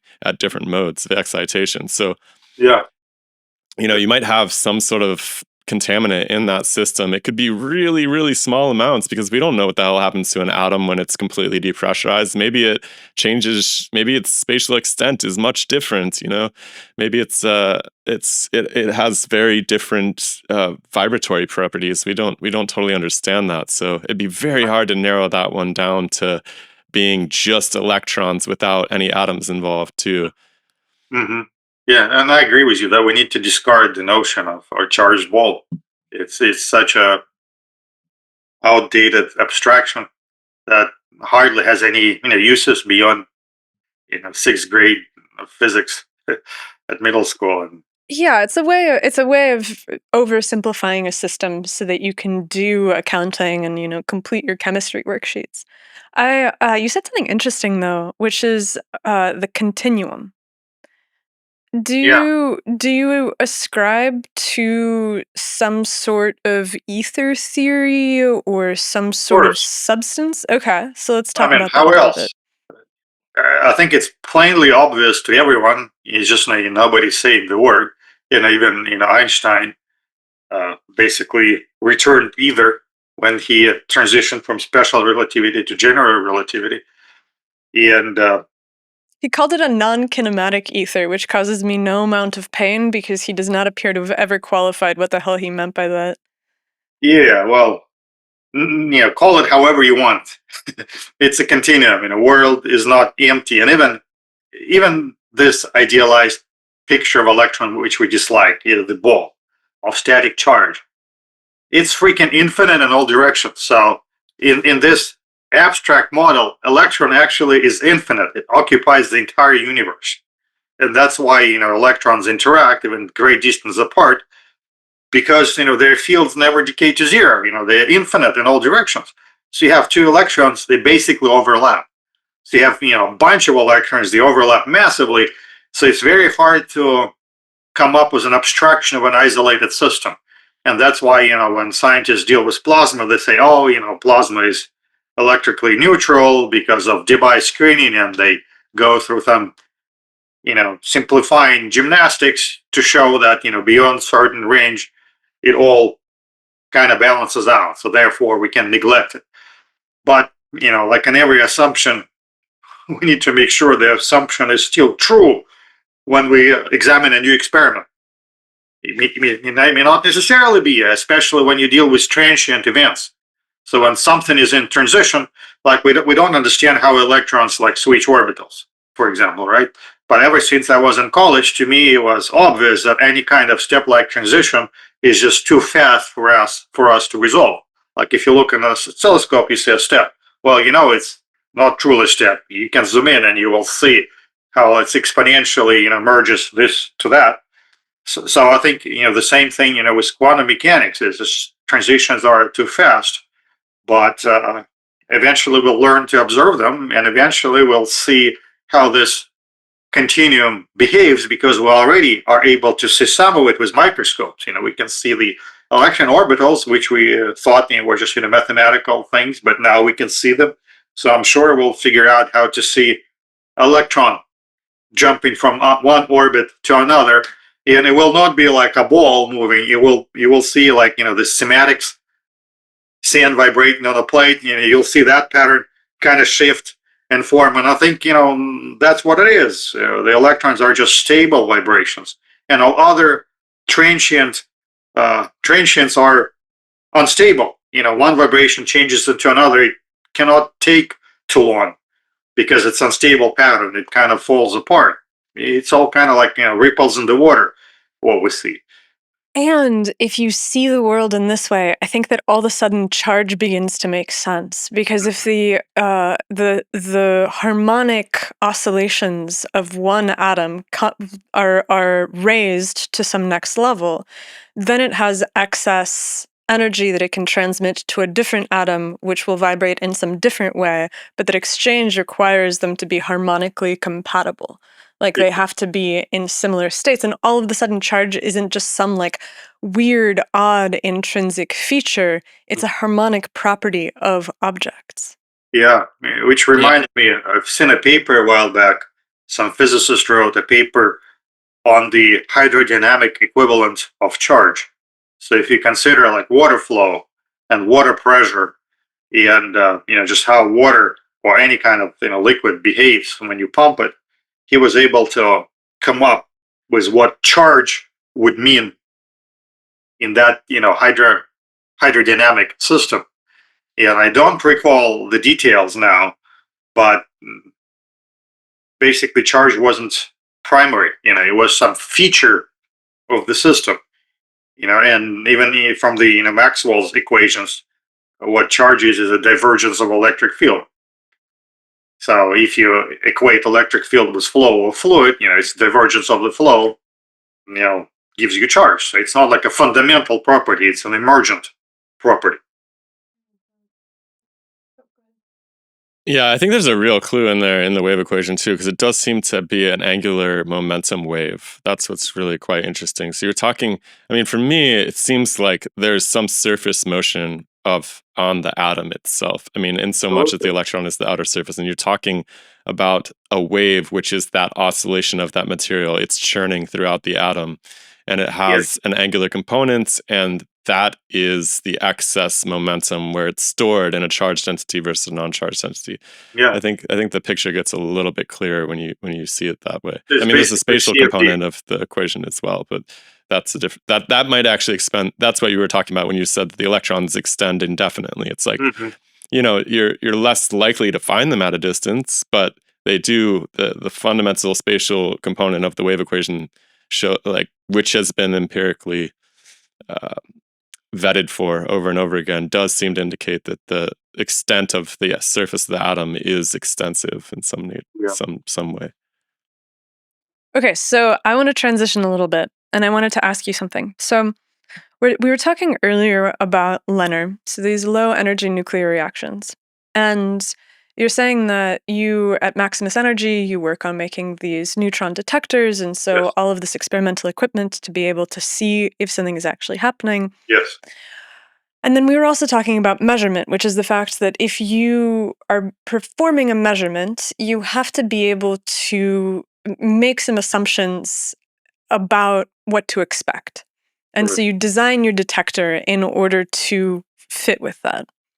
Correct. And neutron emission is widely accepted to be the hallmark of nuclear reactions. And so my question is it possible that low energy nuclear reactions are not emitting neutrons, that they're behaving in some anomalous way? Because if you look at the... Okay, go ahead. Quite possibly, and in fact, that's what was advertised, from the start, that these are, let's say, anomalous nuclear reactions that don't emit neutrons. And initially researchers were looking for heat. And that's, when Fleischmann and Pons made their announcement, they claimed excess heat. And ever since, this excess heat became the thing to look for. Nobody cared so much about neutrons or gammas. Everybody looked for heat. And here we run into the same trouble as with radiation detection, because the amount of heat that was claimed initially was like perceptible, because let's say the flask would get warm and the thermocouple would show, and then the researchers realized, oh shoot, this heat is coming from electrochemical processes, like when deuterium dissolves in the lattice gets warm, and or when deuterium loses exits the lattice gets cold. So it's very well known that when one material dissolves in another, heating happens or cooling happens. And once that is accounted, then the amount of excess heat becomes non-perceptible, and it's very difficult to measure. And especially it's very difficult to measure in respect to, we don't know the exact amount of deuterium or hydrogen. We don't know the exact amount of metal we have, and some other chemical processes at play. So it becomes very difficult to distinguish like known types of heat from this unknown type of heat, especially because there is constant heat exchange between your experiment and the environment. And if measurement of radiation is difficult, measurement of heat is 10 times more difficult. And people spend tons and tons of effort. And I think the best one was called Mother of All Calorimeters, made by Earth Tech, which is a private company in Texas. So I invested in radiation detection, and they said, screw this, we'll invest in heat detection. And they really did. They really figured out, this master calorimeter that they could do, where everything is accounted for, and they stuck a bunch of samples and setups in it, and never measured anything in excess of after all of the errors and known things are accounted for. So that's the unfortunate part. Nobody has a device that would boil up a bucket of water, so much to where it's obvious. It's obvious that it's non-chemical. so far, all of the excesses are either trivial or attributed to measurement errors. Because even measuring power is not easy, and I can tell you anecdotes from my own experience. Is when you buy a $20 power meter for an experiment, and you think, well, gee, an important experiment should probably use $1,000 power meter, from a reputable source, as opposed to this, $20 cheap one. So you spend $1,000 on a name brand, power meter, and it gives you results, and it shows 200% efficiency. And then you realize, shit, the $20 power meter had actually a better design in terms of noise resilience. And this $1,000 power meter, in fact, is picking up interference from a variable frequency drive that turns the electric motor, and it basically misrepresents the readings. And things like that happen all the time. And as I said, people don't know how to measure. They not just don't know how to measure, they're not motivated to measure. Because what you want to do, you want to observe the result, and you want to say, I discovered it, look at me. Give me money for commercialization or further research. Nobody's really interested in discovering something and then spend like 3 years of their life trying to destroy the discovery. And it's only when you cannot destroy it, and you try like in earnest, you should come out and say, well, here it is. I tried my darnest to poke holes in it, and I couldn't. Nobody's interested in that. Because, you destroyed. Well, because 90% of things would be destroyed. I think that's all of right. it will be destroyed, right?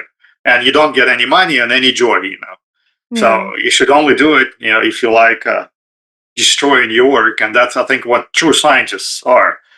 You always destroy your own work, your own thinking, until it cannot be destroyed. And then, that's the quantum of truth you discovered. But you need to really like that process. Because if you're doing it for any other reason, and most people do it for money or for fame, that's not what you're after. You want to publish a claim, you want to get funding, so you're not interested in destroying this mess of a garbage and finding this diamond in the rough that is indestructible, right? So very few people are after that. I had this really funny experience in grad school. I was working with atomic force microscopes too. And I noticed from like the first day that I worked with AFMs, I was tuning the cantilevers up, and I noticed that there's this 40 kilohertz spike on the tuning curve from them. Mm-hmm. I remember being like, what the hell is that? And everybody was just like, oh, that's just like a thing the cantilevers do. And I was like, okay, whatever. But then I started using different sizes and shapes of cantilevers, and there's still a 40 kilohertz spike on it. And I'm like, that's pretty weird, because the cantilever architecture changes the vibration characteristics of it. So it should be like at least 35 kilohertz, or like it should change a little bit, right? But it's still there. And then one day I come into the lab and the lights aren't working. And we, in particular, had one of those light systems in the AFM room that when you walk in the room, it turns the lights on automatically. And it turns out the way those things work is that they are ultrasonic sensors. So they're constantly emitting a 40 kilohertz signal, which was vibrating our cantilevers and putting the spike on it. Oh, I forgot. I left out the punchline of that story. Damn it. That was terrible. I saw that day that the lights weren't working, that the 40 kilohertz spike was not on the cantilever for the first time in my entire career in the lab. So, yeah, it turned out that it was just this thing in the environment, and everybody had been chalking it up to the cantilevers, and it had nothing to do with the cantilevers at the end of the day. And it was just like a really interesting moment for me. I was just like, man, I wonder how much of this kind of stuff is just embedded in our experimental understanding of nature across the board. Well, wasn't there some huge telescope in Australia that purported to be hearing a crazy signal from space, and then it turns out that it was the microwave in the break room that was sending the signal? I remember that. Possibly. Yeah. Okay, so what are the experiments that you're doing? You're sitting in front of an enormous pile of boxes filled with borax, and inside of them is, you said, your nuclear reactor. Yeah. In fact, all right, so tell us about that. Yes, about 5 years ago, so I restarted my work on bubble fusion. So it's something I always wanted to work on. And when I initially approached the problem 10 or 15 years ago, I knew nothing about radiation detection. I only had ideas, and I thought, well, I'll have a team of people, and everybody is going to be doing part of the work, and together we're going to build the next generation fusion reactor that fits on the desktop and will produce maybe 100 kilowatt or so, maybe enough to power a house or a car. Yeah, and I failed at that, and mostly because I thought everybody was smarter than me, so I trusted too much other people. And now I know that they either didn't do the work or didn't know how. But I relied on their expertise, and it all kind of folded. So this time around, I thought, well, maybe I what's the word? Underestimated myself. So maybe I can learn enough to where one person can do it. That way you have like ultimate integration. All of the knowledge is in one place. And that's what I started. Was building detectors, and then learned about vacuum systems, and learned what I needed to learn about fusion. And because my background is in ultrasonics, it felt like a second nature. To work with sound and bubbles. So I put a system together and started experimenting in earnest. This rapid nuclear experimentation system that I developed enabled me to run tens, if not hundreds, of experiments every day. And every day I would put a different fluid in my reactor, create different types of bubbles, fill them with different gases, different concentrations, just vary the parameters like crazy. Because very quickly I learned that the preconceptions I came in with, into this line of work were invalid. Because when people publish about bubble fusion, it's all like theoretical, and it's all focused on the idea that the bubbles will collapse symmetrically. And that's what like National Ignition Facility is doing with lasers. They're trying to compress this pellet of deuterium ice symmetrically with 200 lasers, and yeah, it can happen. And you've heard the news that it did make it happen, and every time it was more powerful than the previous time. But it's very difficult, and I don't have patience for that. And I don't think we need to. I think the problem is we're trying to force nature to do things it doesn't want to do. It's like you're raping the nature. Why? Why wouldn't you let nature do things it wants to do? Then it's simpler, it's easier. Like plants just grow, right? Wind just blows. So why not do fusion in that way? So I kind of try to drop all of the ideas about fusion that I had and just experiment, just try different things. And one day I did produce like a huge neutron flux that was so huge I couldn't like resolve individual neutron events. They were like overlapping pretty significantly. And I was fortunate that I was able to sustain reactor in that condition for about 6 months. So what I've learned is that I mixed the working fluid by chance because I was experimenting. And in fact, I mixed it by chance in the waste bucket. So where I was discarding my fluid from various experiments, one day I ran out of clean fluid, so I just took fluid from the bucket, put it in the reactor, and that's when I got this stupendous neutron signal. And luckily for me, it was stable for many months. So that fluid that I formulated by chance was stable for 6 months.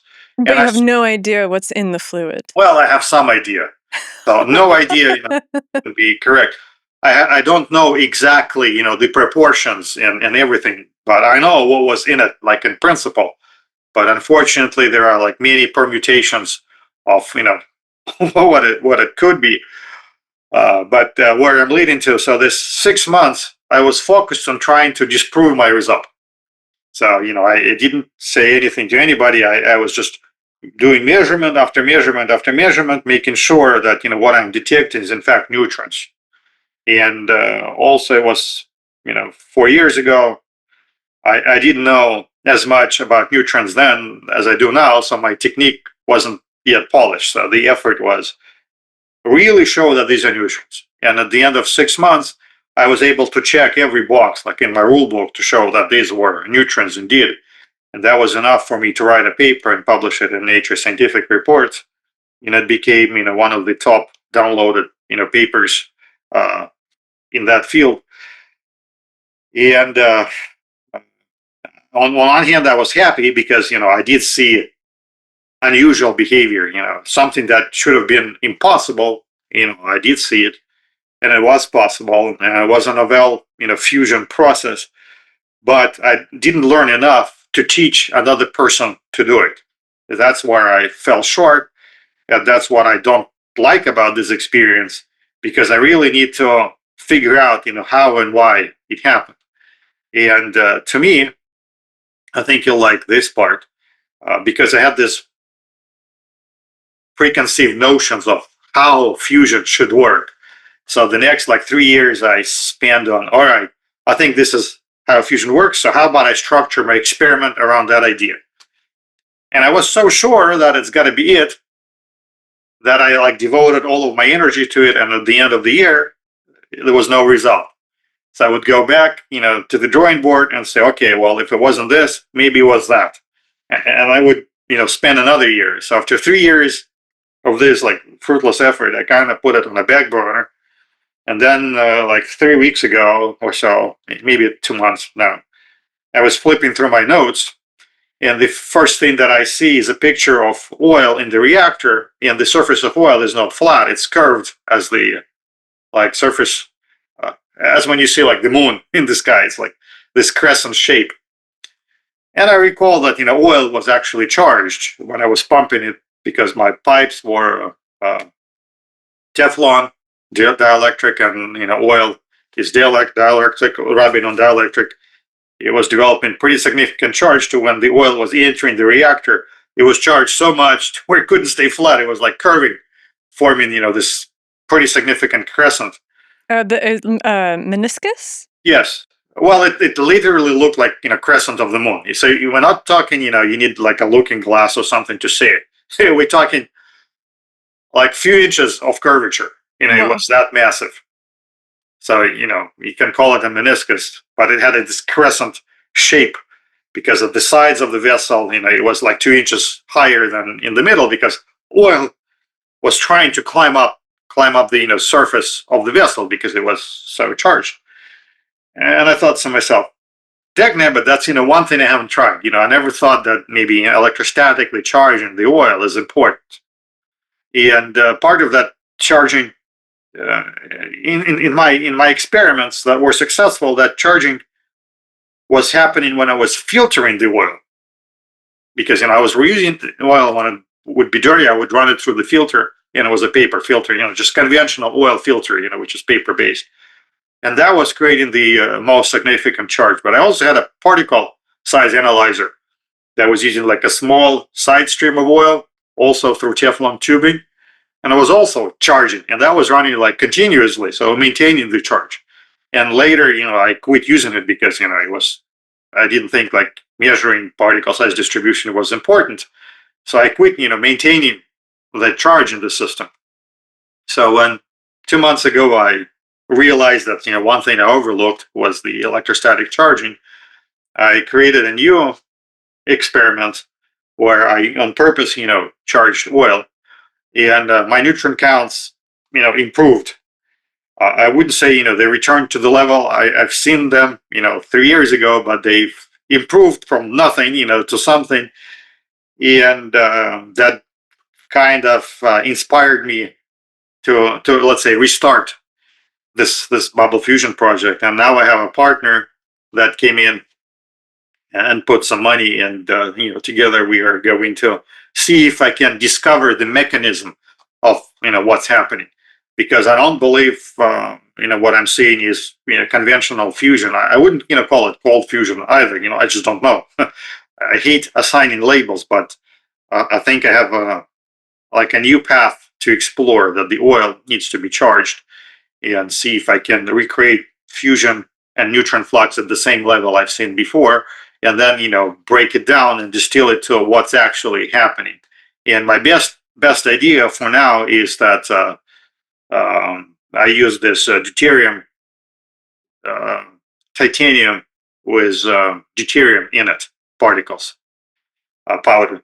So I believe that the bubbles that I were creating were, when they were collapsing, they were shooting jets of oil or heavy water into this titanium particles and compacting deuterium, within the titanium matrix. And under normal circumstances, these jets don't have enough energy in them. But maybe, when the oil is charged, maybe that accelerates jets more, or maybe this additional charge that's present in the oil when it impinges on the particle, maybe it neutralizes some of the Coulomb barrier for fusion, something along those lines. But that's, the theory I'm exploring now, and I'm going to start the construction on a new reactor that's going to be built to maximize that effect, because in the reactor you see in the back, it did happen, but it wasn't meant for that. So now if I say, okay, well, if this is the idea, how can I redesign, the reactor to maximize that and likelihood of that happening, and see whether it will lead to success. So that's what I'm working on now. That's really cool. What is the charge that the oil accumulates? Is it positive or negative? Depends on what rubs against what. So currently, I think it was positive charge, because when you have two dielectrics, I think it's the difference in work function would depend on which one is positively charged and which one is negatively charged. So I think Teflon acquires negative charge, so basically strips electrons from oil. But if I use glass, it should be the other way around. So my thinking is I actually need oil negatively charged, because I can understand when excess electrons, would do something magical, something synergistic, if you will. But it's hard for me to wrap my head then when a deficit of electrons would do something, because it thinks that you would need more electrons either to screen, this Coulomb charge for fusion, or to accelerate this, gravitational jets through Coulomb forces. So that's what I'm thinking. But I think I got to be open-minded enough to where I need to try everything, because it's every time you have a preconceived idea in your head, you kind of shut your mind to everything else, and then it never works. So that's why I sort of hate. Actually, I hate working alone, because when you work alone, you always fall in this pitfall of a certain idea that you're pursuing, and then you don't see anything else. I think it's just how human mind works. Maybe it's different for other people, but that's certainly how it is for me. Like if you're hunting for a bird, you don't see a deer. And maybe, we evolved this way because, you can chase only one hare. And that's why, when I do work, I'm totally blind to everything else happening. And that's where another person, like in the lab, comes in really handy, because they see everything else. And later they can tell you, did you notice that? I no. Why? Well, because I saw something. Well, let's try it. So, you need an observer. Yeah, that's true. And if you're hunting for birds, you probably don't have the right rifle for deer anyways. Yeah. And I mean, this is one of the great things about working in a lab. You're totally right, is that you collate your results and you present them to the group, and the group looks over everything and they're pointing out things that you maybe have missed or have constructed incorrectly. But you said something really interesting about that you're surprised that it's negative charge rather than positive charge. And so if the mechanism by which fusion is happening is that there's a momentary alleviation of the repulsion on two negatively charged objects, then doesn't it make sense that positive charge would be the thing that does that? It does. So that's why I'm saying you better maintain an open mind, because I have no idea. I think it needs to be negative, but I may be totally wrong. Like every time I thought, oh, it had to be heavy water, or it had to be, just titanium deuteride. It's more complicated than that. And despite my best effort, I keep, making the same mistake. And fresh idea, falling in love with the fresh idea, and you shut your mind to everything else. I don't know. So do you have hope of being able to recruit other people to work on this? Like, do you have enough funding to build out a larger team? I don't have enough funding. That's unfortunate. So right now I have enough funding to continue the work, and we will continue to, I guess, look for funding to where I could afford to hire a helper, because I did start a WeFunder campaign like a year ago, and the hope was to raise enough money to where I can move this out of my house, of course, rent space and hire a technician, to work with me full time. That was the objective. So we, the friend that came into the project, he didn't bring, quite enough money for that, but, we are both hopeful that, during the course of the next 12 months, maybe another individual or two, would come in and they would, contribute the additional funding that would enable me to hire help. Because I think that's, I would say, like, number one priority on my list for two reasons. I want another set of eyes for observation, and I also want another person who is younger and more vigorous, and they can build and rebuild the experimental setup, because 90% of the work is you tear it down, you put it back, you tear it down, you put it back, you clean it, you refill it. It's just tedious as hell. And for someone of my age, it becomes like tiresome quickly. Whereas, for a young person, it's second nature, and it takes no time either.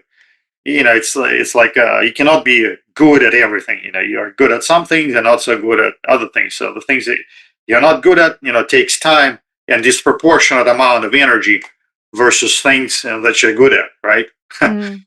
Like develop a nuclear detector takes no time and energy, whereas tear down and rebuild the system takes forever and takes all the energy I have. Whereas, for someone who is really good with their hands, it's the other way around. They cannot build a nuclear detector, right? But they can, disconnect pipes and clean everything and put everything together in no time. And that's where, like, inefficiencies in my work are. I'm kind of forcing because I have to do everything, a lot of work that I have to do, I'm not good at. So it takes, disproportionate amount of time. But at the same time, if I don't do that work, I cannot make progress. So, like, if something breaks and I need to solder it, well, it takes me a week to solder. Just because my hands aren't steady enough and my quality of soldering isn't good, it keeps breaking. But, there's nobody else to do it. So it takes a week, and then we carry on. I mean, speaking of collaborations, I am curious to hear a little bit about your work on the vases and so forth. Sure. Because we've had a couple of these guys on our program. Ben Quirkwick. I can't say that word. Kirkvik. Yeah. He's sorry. Can you flash over to his screen really quick so people can see this? Yeah. So he's holding one up right now. Yeah. So Ben's got these. We also had Matt Bell on the show talking about this, and so you've been analyzing some of these specimens. Yes. And it would be cool to get your take on what's going on over at that side of the internet. And I can tell you, what motivated me to do it. I'm married, so my wife's name is Veronica Winters, so she's an artist. And she is the one who said, why don't you figure out, how the Great Pyramid of Giza worked? Because, we don't believe, Egyptians built them according to the, mainstream narrative that they, hold the blocks and just build this mountain. So clearly it served, some other purpose and was done, with high technology. So clearly they knew something, and it bears down on this acoustics. We keep discussing acoustics and vibrations, and when I look at the pyramid, I see that it's meant to sustain acoustic waves, somehow. And my background is acoustics, and quantum mechanics is acoustical. In principle, it's vibrational in principle. So it all kind of intuitively meshes. So I'm thinking, what if ancients knew more about how this universe works, and they were able to harness acoustics to generate energy or to accelerate nuclear reactions. And that kind of piqued my curiosity. And then I watched Ben van Kerkwijk's video on the vases, and I reached out to him, and he actually visited with Russ, his friend Russ, from the Brothers of the Serpent, and they brought some vase samples, and we put them in my electron microscopes, and we didn't find any traces of copper. So clearly, they weren't drilled using copper bits. So, I mean, you can drill through hard stone using copper tubing with abrasive. So it's not the copper that cuts through granite. It's been demonstrated before. It's in quartz sand, but then you'd expect, find traces of copper, which we didn't. And then, the precision of these vases, gave me wild ideas that, what if they used nuclear machining in the past? I don't think if there was an advanced civilization, they would use cutters, same cutters as we do, because we think only in terms of what we know, and in order, I think, to solve a mystery, we need to think in terms of what we don't know. I thought an advanced civilization would use nuclear machining as opposed to mechanical machining. And by nuclear machining, I mean you use like radioactive isotopes that emit these energetic particles, maybe alpha particles, and alpha particles would ablate the surface, kind of like ion beams. So it's not controversial. It's just we don't have sufficient mastery of nuclear processes to use this commercially. But like even in electron microscopes, you can use ion beams to strip surface in a clean surface and an edge surface. It's not controversial.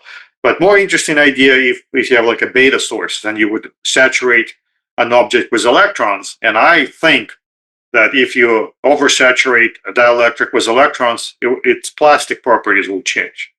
So I believe it would be plastic. And that's what I think they were doing. Like you're softening the stone is what you're getting at. Yes, you soften the stone, but not chemically, but by just oversaturating it with electrons. Because electrons are like glue, glue that holds everything together. But too much glue, it starts shifting, right? The glue needs to dry. That's the best, visual analogy I can think of. So, and then all of a sudden, having a conventional metal, would cut through stone easily, and the metal wouldn't ablate because the stone is soft at the moment. And that's why I was very interested in borrowing some of Matt Bell's vessels and putting them in my lab shield and doing gamma measurements on them to see if I can detect any unusual peaks that would be indicative of artificial isotopes or radioactive isotopes. So there were some interesting results, but I would say, they were not entirely conclusive because I know what it takes to prove anything, There isn't like a smoking gun. There are a bunch of different indicators, but I need to do like a bunch more work to show that it really means anything. So I moved on, didn't completely move on from that work. I'm still doing it. In fact, I have an experiment running here right now. One of my detectors is reading spectrum from the dirt that Matt Bell scraped from his vessels, because the vessels I measured before were cleaned, and the vessels that I measured at the Petrie Museum were dirty. And the signal from the dirty vessels was more interesting in the sense that it's probably the contents of the vessel that produced the signal, as opposed to the vessel itself. So fortunately, Matt had a few that were dirty, so he scraped a bunch of the dirt, sent it to me, so I'm measuring it now. And just this morning, I checked the measurements, and it tells me that it found uranium-235 in it, which is, the isotope we use in nuclear power, right? So 238 is the... Yeah, go on. Oh, I was going to say, I don't know enough about this, but isn't uranium a natural piece of granites? And yes, but 238. I see. 38 is like the vast majority. 235 is tiny fraction. That's what enrichment is about. You need to enrich your uranium to where it has 235, because that's what we use for fission reactors. Gotcha. And you didn't see much of the 238. Yeah, that's what came up. Yeah, it didn't say 238. It said 235. Yeah, well, that's pretty weird. Once again, it's not conclusive yet, but samples I looked before, nothing like that came up. Right, so this samples did, so I'm kind of excited to dig deeper into it. But the other Isn't thing there I've some done, kind of anomalous radiation signature on the Giza Plateau? Like, I remember reading about that. I heard about it, and I'm very actually anxious to be able to go there and measure for myself, because these other reports that you read are interesting, but I keep saying this, people don't know how to measure, and you need to not just measure in a certain way. You need to measure and compare against background, and you need to exclude contaminations like radon and radioactivity from natural granite and things of that nature. So it's a complex effort. So, taking a Geiger counter anywhere doesn't mean anything because it's like entirely out of context. And another point I'm making, all scientific measurements are comparative in nature. You always compare something to something. You just never take a measurement and present it, by itself. You compare. And when you compare, you need to explain why, this comparison is meaningful. Did you account for all the variations? Did you account for geometry? Did you account for composition? So it's a process. So I'm, looking for an opportunity to be able to go, to Egypt and take some of my equipment, with me and capture enough measurements that I can spend time on analyzing and hopefully say, well, this is what I think. But from what I hear, it takes like special permission to do it because they would just let you bring a germanium detector, with you and capture measurements. I don't expect you to have an answer to this, but I'm curious because this always pops into my head when we're talking about these ancient civilizations is, all right, if these guys had some sort of radioactive guns or something to soften their stones, like what happened to all of this stuff? Do you think that it was just so long ago that the metal just disintegrated or whatever devices they had were just repurposed by the subsequent civilizations? Or like, why are there no traces of this civilization? Excellent question. And Okay, I have thanks. an answer. So, also my lovely wife, Veronica, motivated me to explore my thinking about this subject and ended up writing a book. And it's actually a fiction book, and it's going to be like a trilogy. I call it Order and Chaos Trilogy, and I about finished the first book, and it's a fiction, right? Obviously, it's a fiction that explores the possibility that what we see here on Earth is actually the race of extraterrestrials that visited this planet. So what I think happened, what I believe happened is we've been visited by this extraterrestrial race, and they ended up being stranded on this planet, basically crashed because of some unforeseen circumstances. Ran out of gas. Yeah, run out of gas, just miscalculation, got stranded. And they did have, a lot of, high technology with them, but not like all of it. Not all that is available, to them, wherever they come from. They had some. And they used, whatever technology they had, plus, whatever new technologies they could not necessarily develop, recreate locally to build this installations, let's say pyramids and some other things, just to sustain themselves, temporarily. So here they are, they're stuck, they need to live here. But also they needed to send a signal back so they will be rescued. And I think, that's probably what, the pyramids were for, just for signaling, to send a massive signal back. And that would explain, the geometric alignment, because nothing makes sense. This cosmic geometric alignment makes no sense if it's like a power plant. Who cares if it's northeast or southwest? Who cares?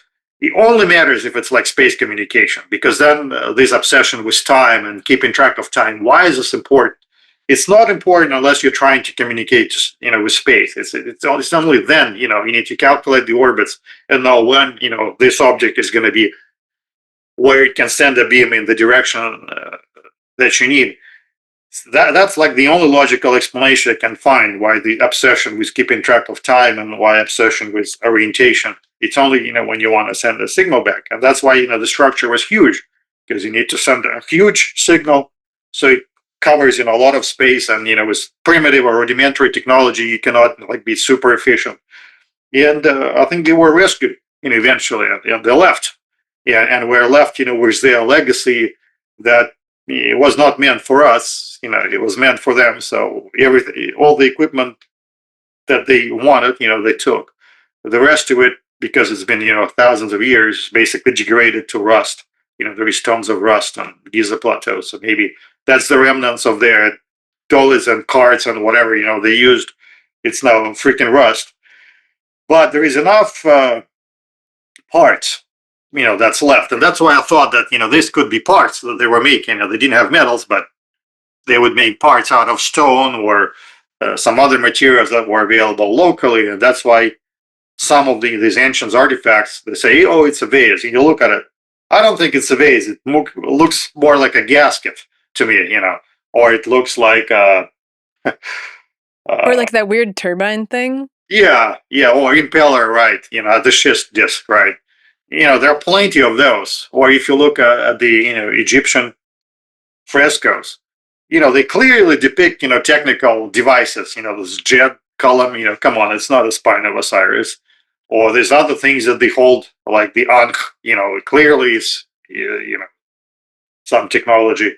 Or even in Hebrew Bible you find the description of shamir is the thing that they used to cut the stone with. So it clearly says demons, first of all, not people, demons. So some other beings used it, and it was like the size of a grain of rice, and it was able to cut stone like butter. So, and it had to be stored in a lead box. So that sounds a lot like a radioactive thing to me. And if you read it, and it's plenty of that there.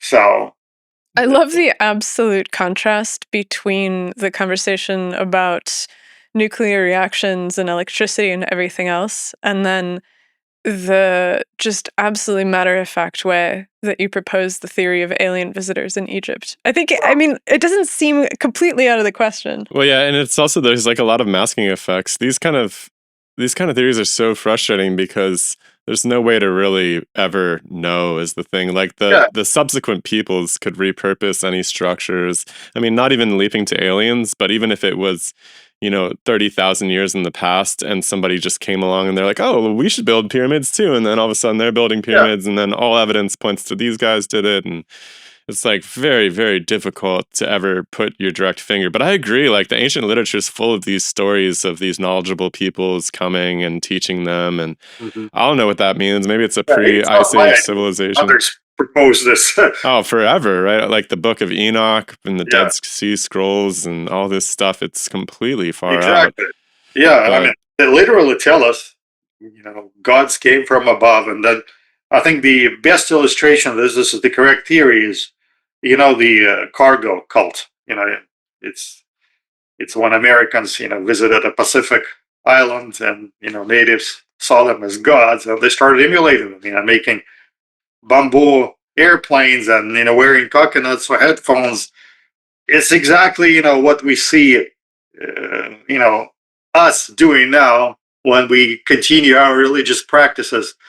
I think there's evidence of that too in antiquity in Mesoamerica too. Like the Aztecs are these people from Arizona basically who roll down and conquer all of the small kingdoms in Mesoamerica, and then they just basically start building pyramids that look exactly like the Teotihuacani people. They have no idea why they're doing it. They adopt all of their art styles and everything, and they seem to know nothing about who the Teotihuacani are.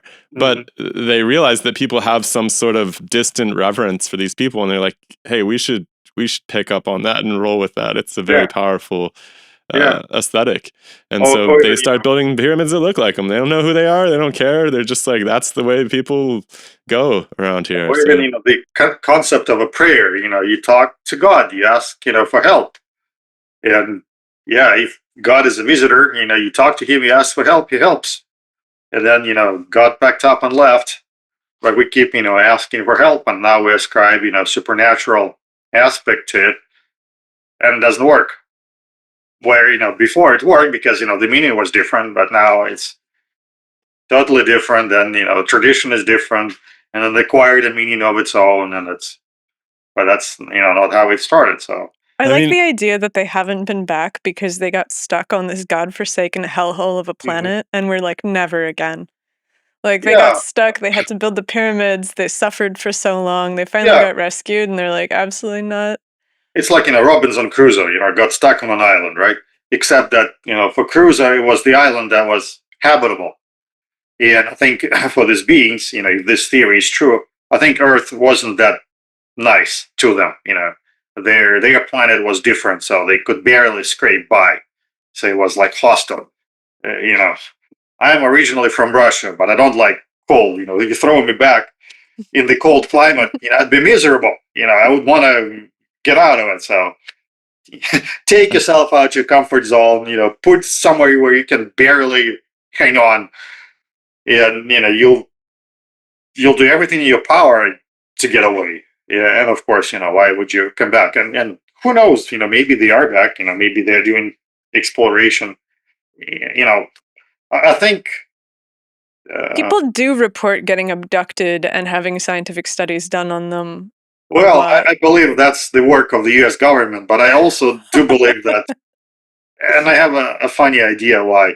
But I do believe that the universe is more like Star Wars. Why do we think we're alone? Why do we think that the next intelligent being is like in another galaxy?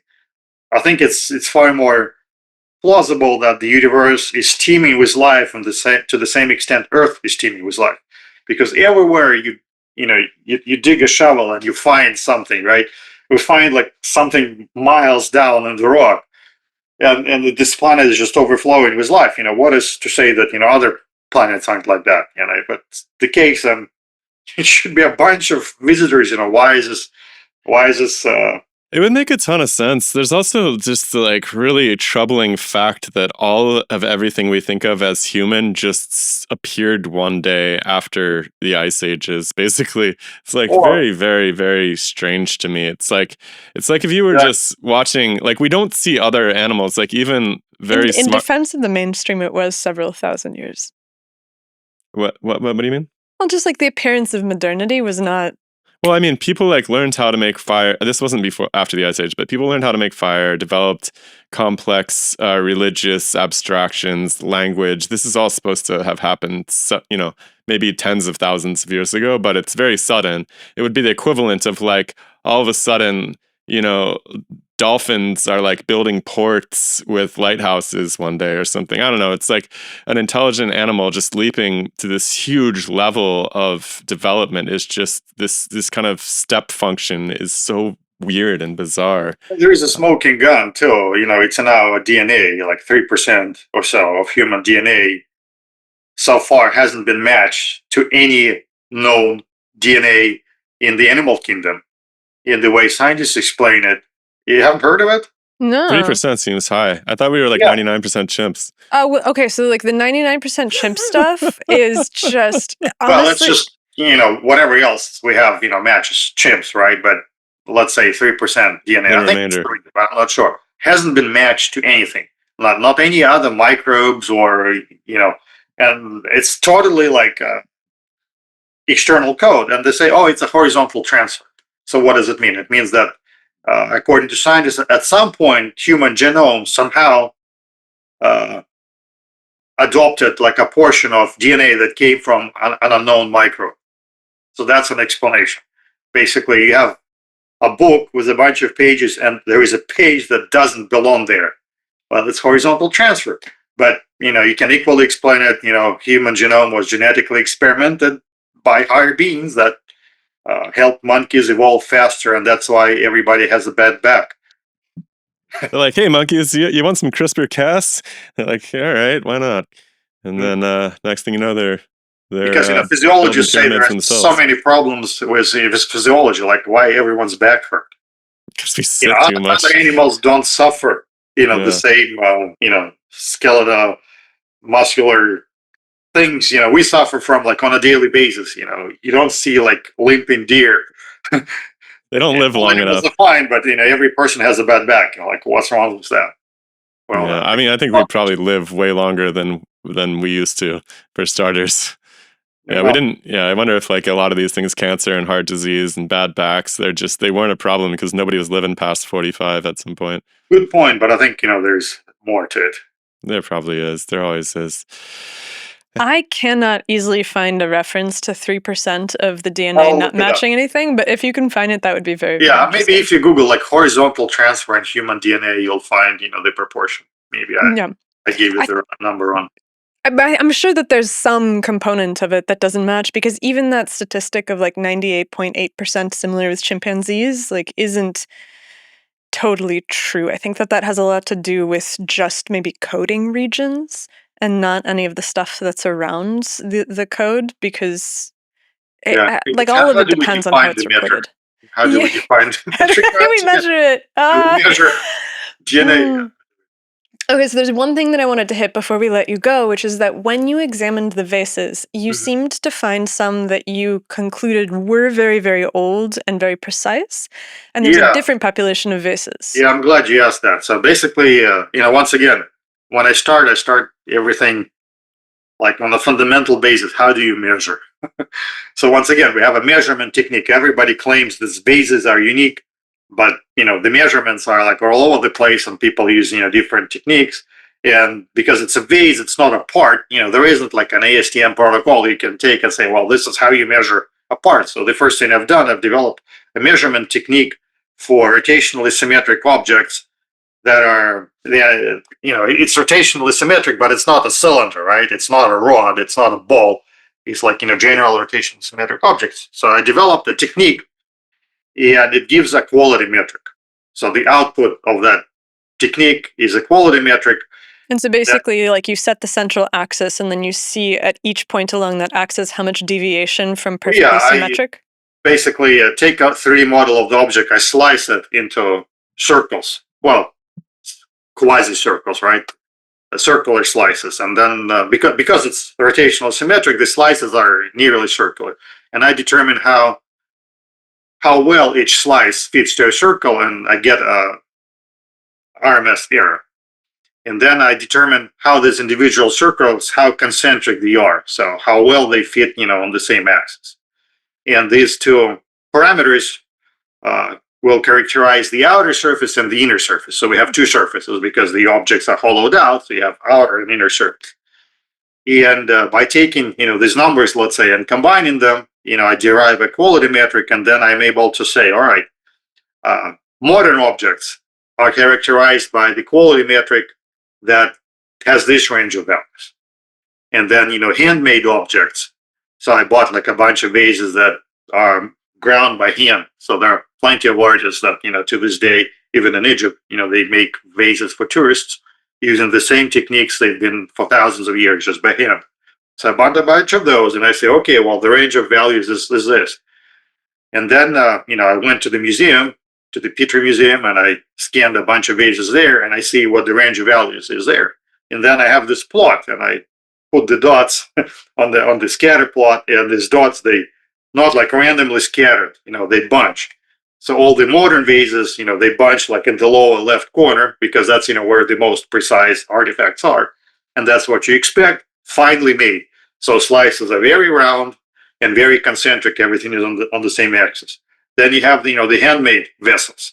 And the handmade vessels, are not quite as round and not quite as concentric. So it's a bigger blob, and it's like offset, from the machine-made vessels. And then the Petrie Museum vessels, unfortunately for a lot of people on the internet, kind of coincided, with the handmade vessels, except for one important part of it.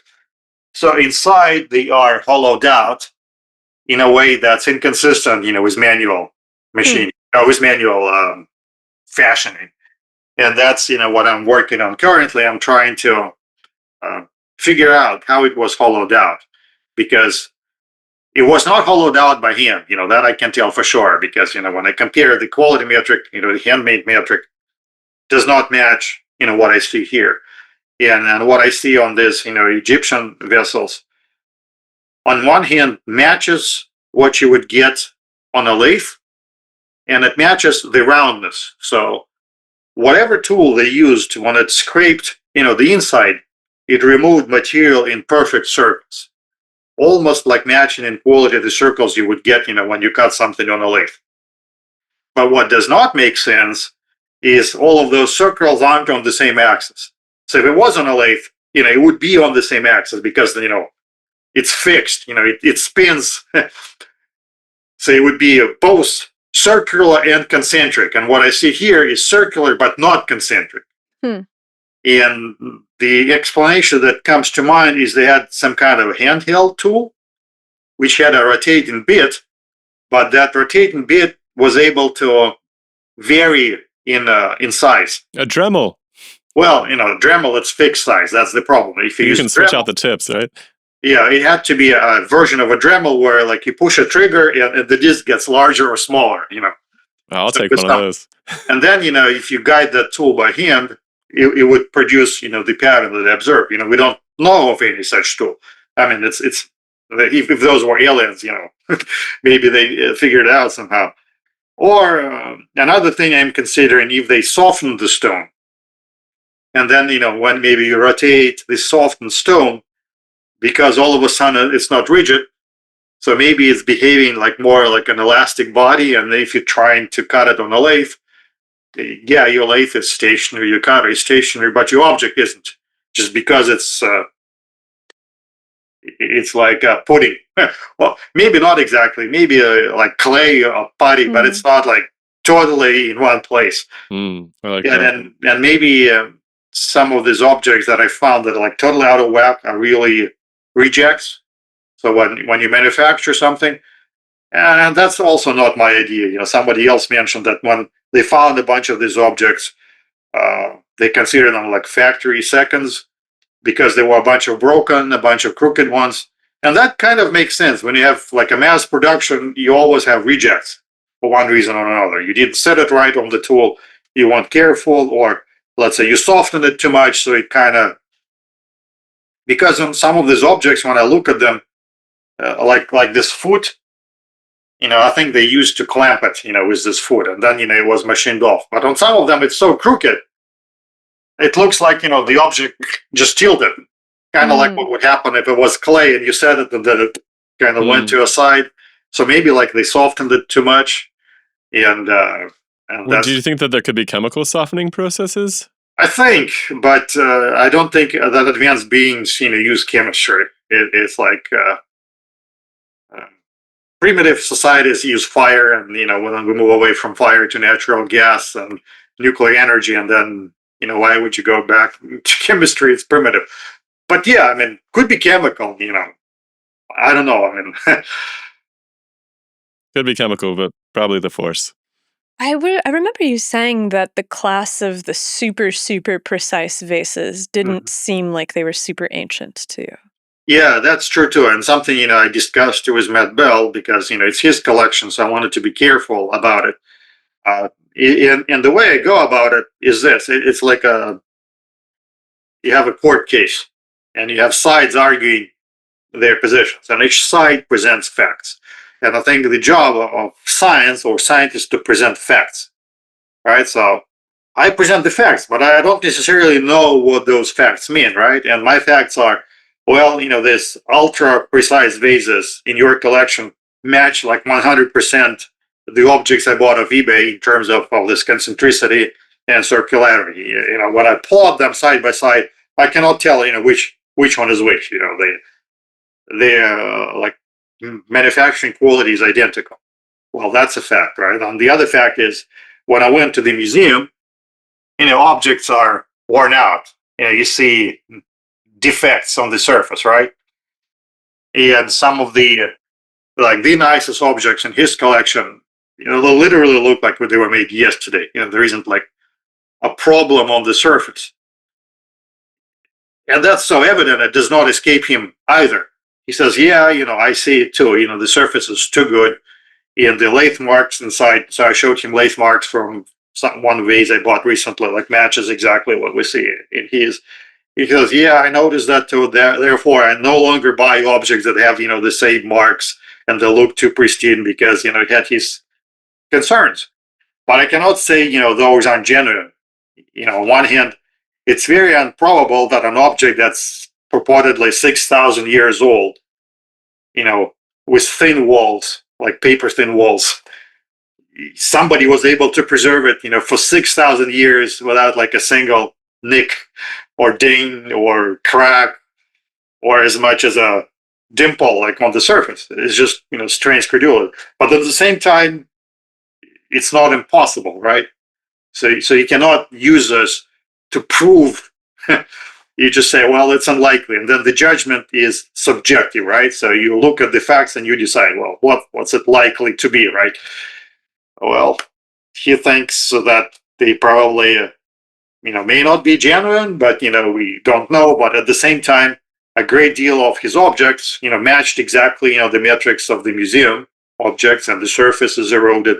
So I think the power of the method that I developed, it's able, to classify the objects.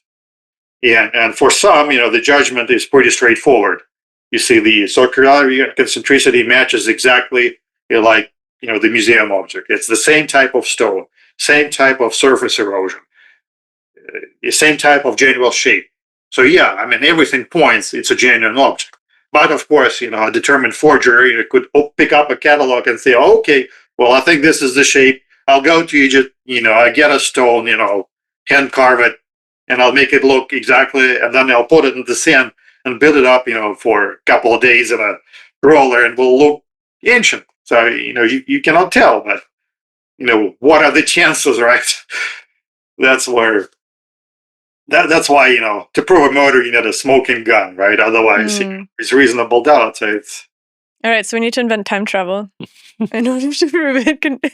Well, there are ways to date stone, and I would like to be able to learn to do that, but it's not easy, and it takes money, and then with all the things you do and having a finite span of life, you wonder what's more important, dating rock or making the nuclear reactor, or maybe spending time with your cat, with your wife, or with your son. It becomes an optimization problem. Absolutely. Well, Max, I really admire your dedication to objectivity and measurements, and you've got to be the most badass amateur scientist that we've met, I think. There's a few we've talked to, but I don't know if we can call you an amateur. You're publishing your work in Nature. Good Lord. I guess you're not at a university, so compliments. I think. Well, I don't know what you call it. What do you use the word amateur scientist? What do you call yourself? Well, I think it's a proper term, amateur, because you have professionals and you have amateurs, and I don't think amateur means bad. Yeah.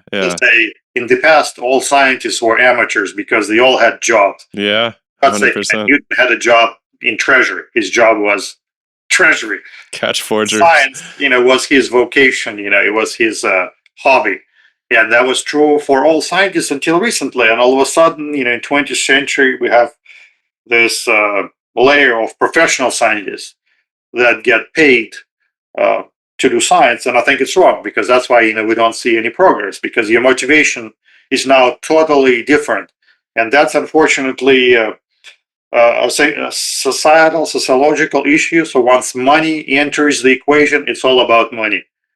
So as soon as money starts flowing into science, it's no longer the pursuit of truth.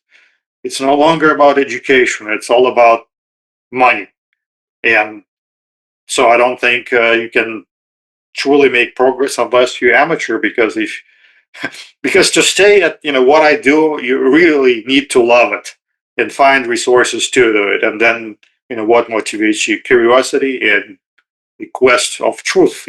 This intellectual satisfaction that I don't care if I become famous or rich. If I wanted to be rich, I would be at Wall Street. If I wanted to be famous, I'd be a performer, right? So I really want to answer these nagging questions in my head. How was it made?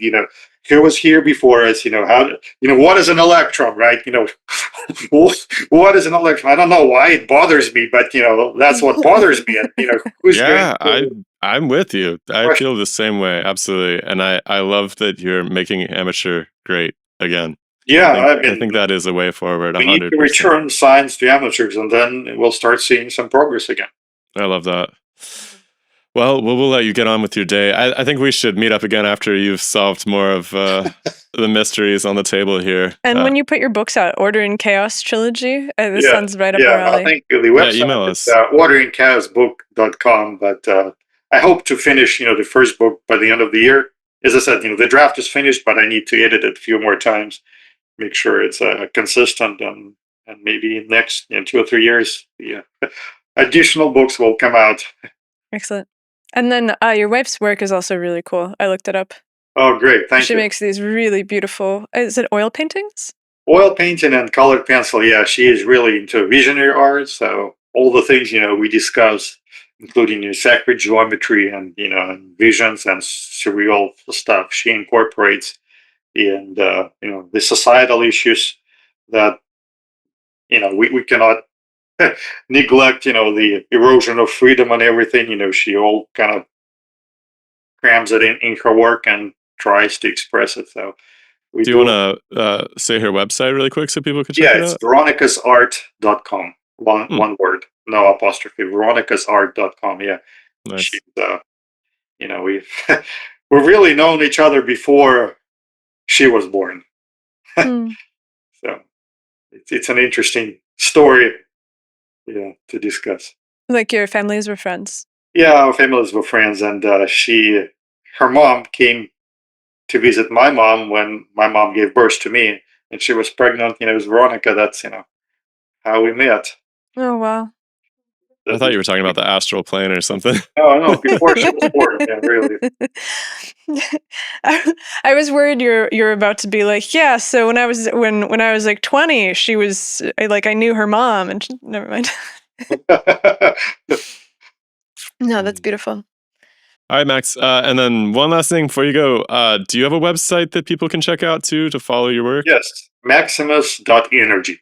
That's my official website. Maximus.energy. That's where my scientific equipment, where my fusion work, and that's where the blog where I publish on Egyptology and everything else that comes to my mind. Excellent. All right, check it out for all your neutron detector needs. Yes, exactly. All right. All right. Thanks again, Max. That was wonderful. Keep being awesome. We'll talk again. Bye. Bye, everybody.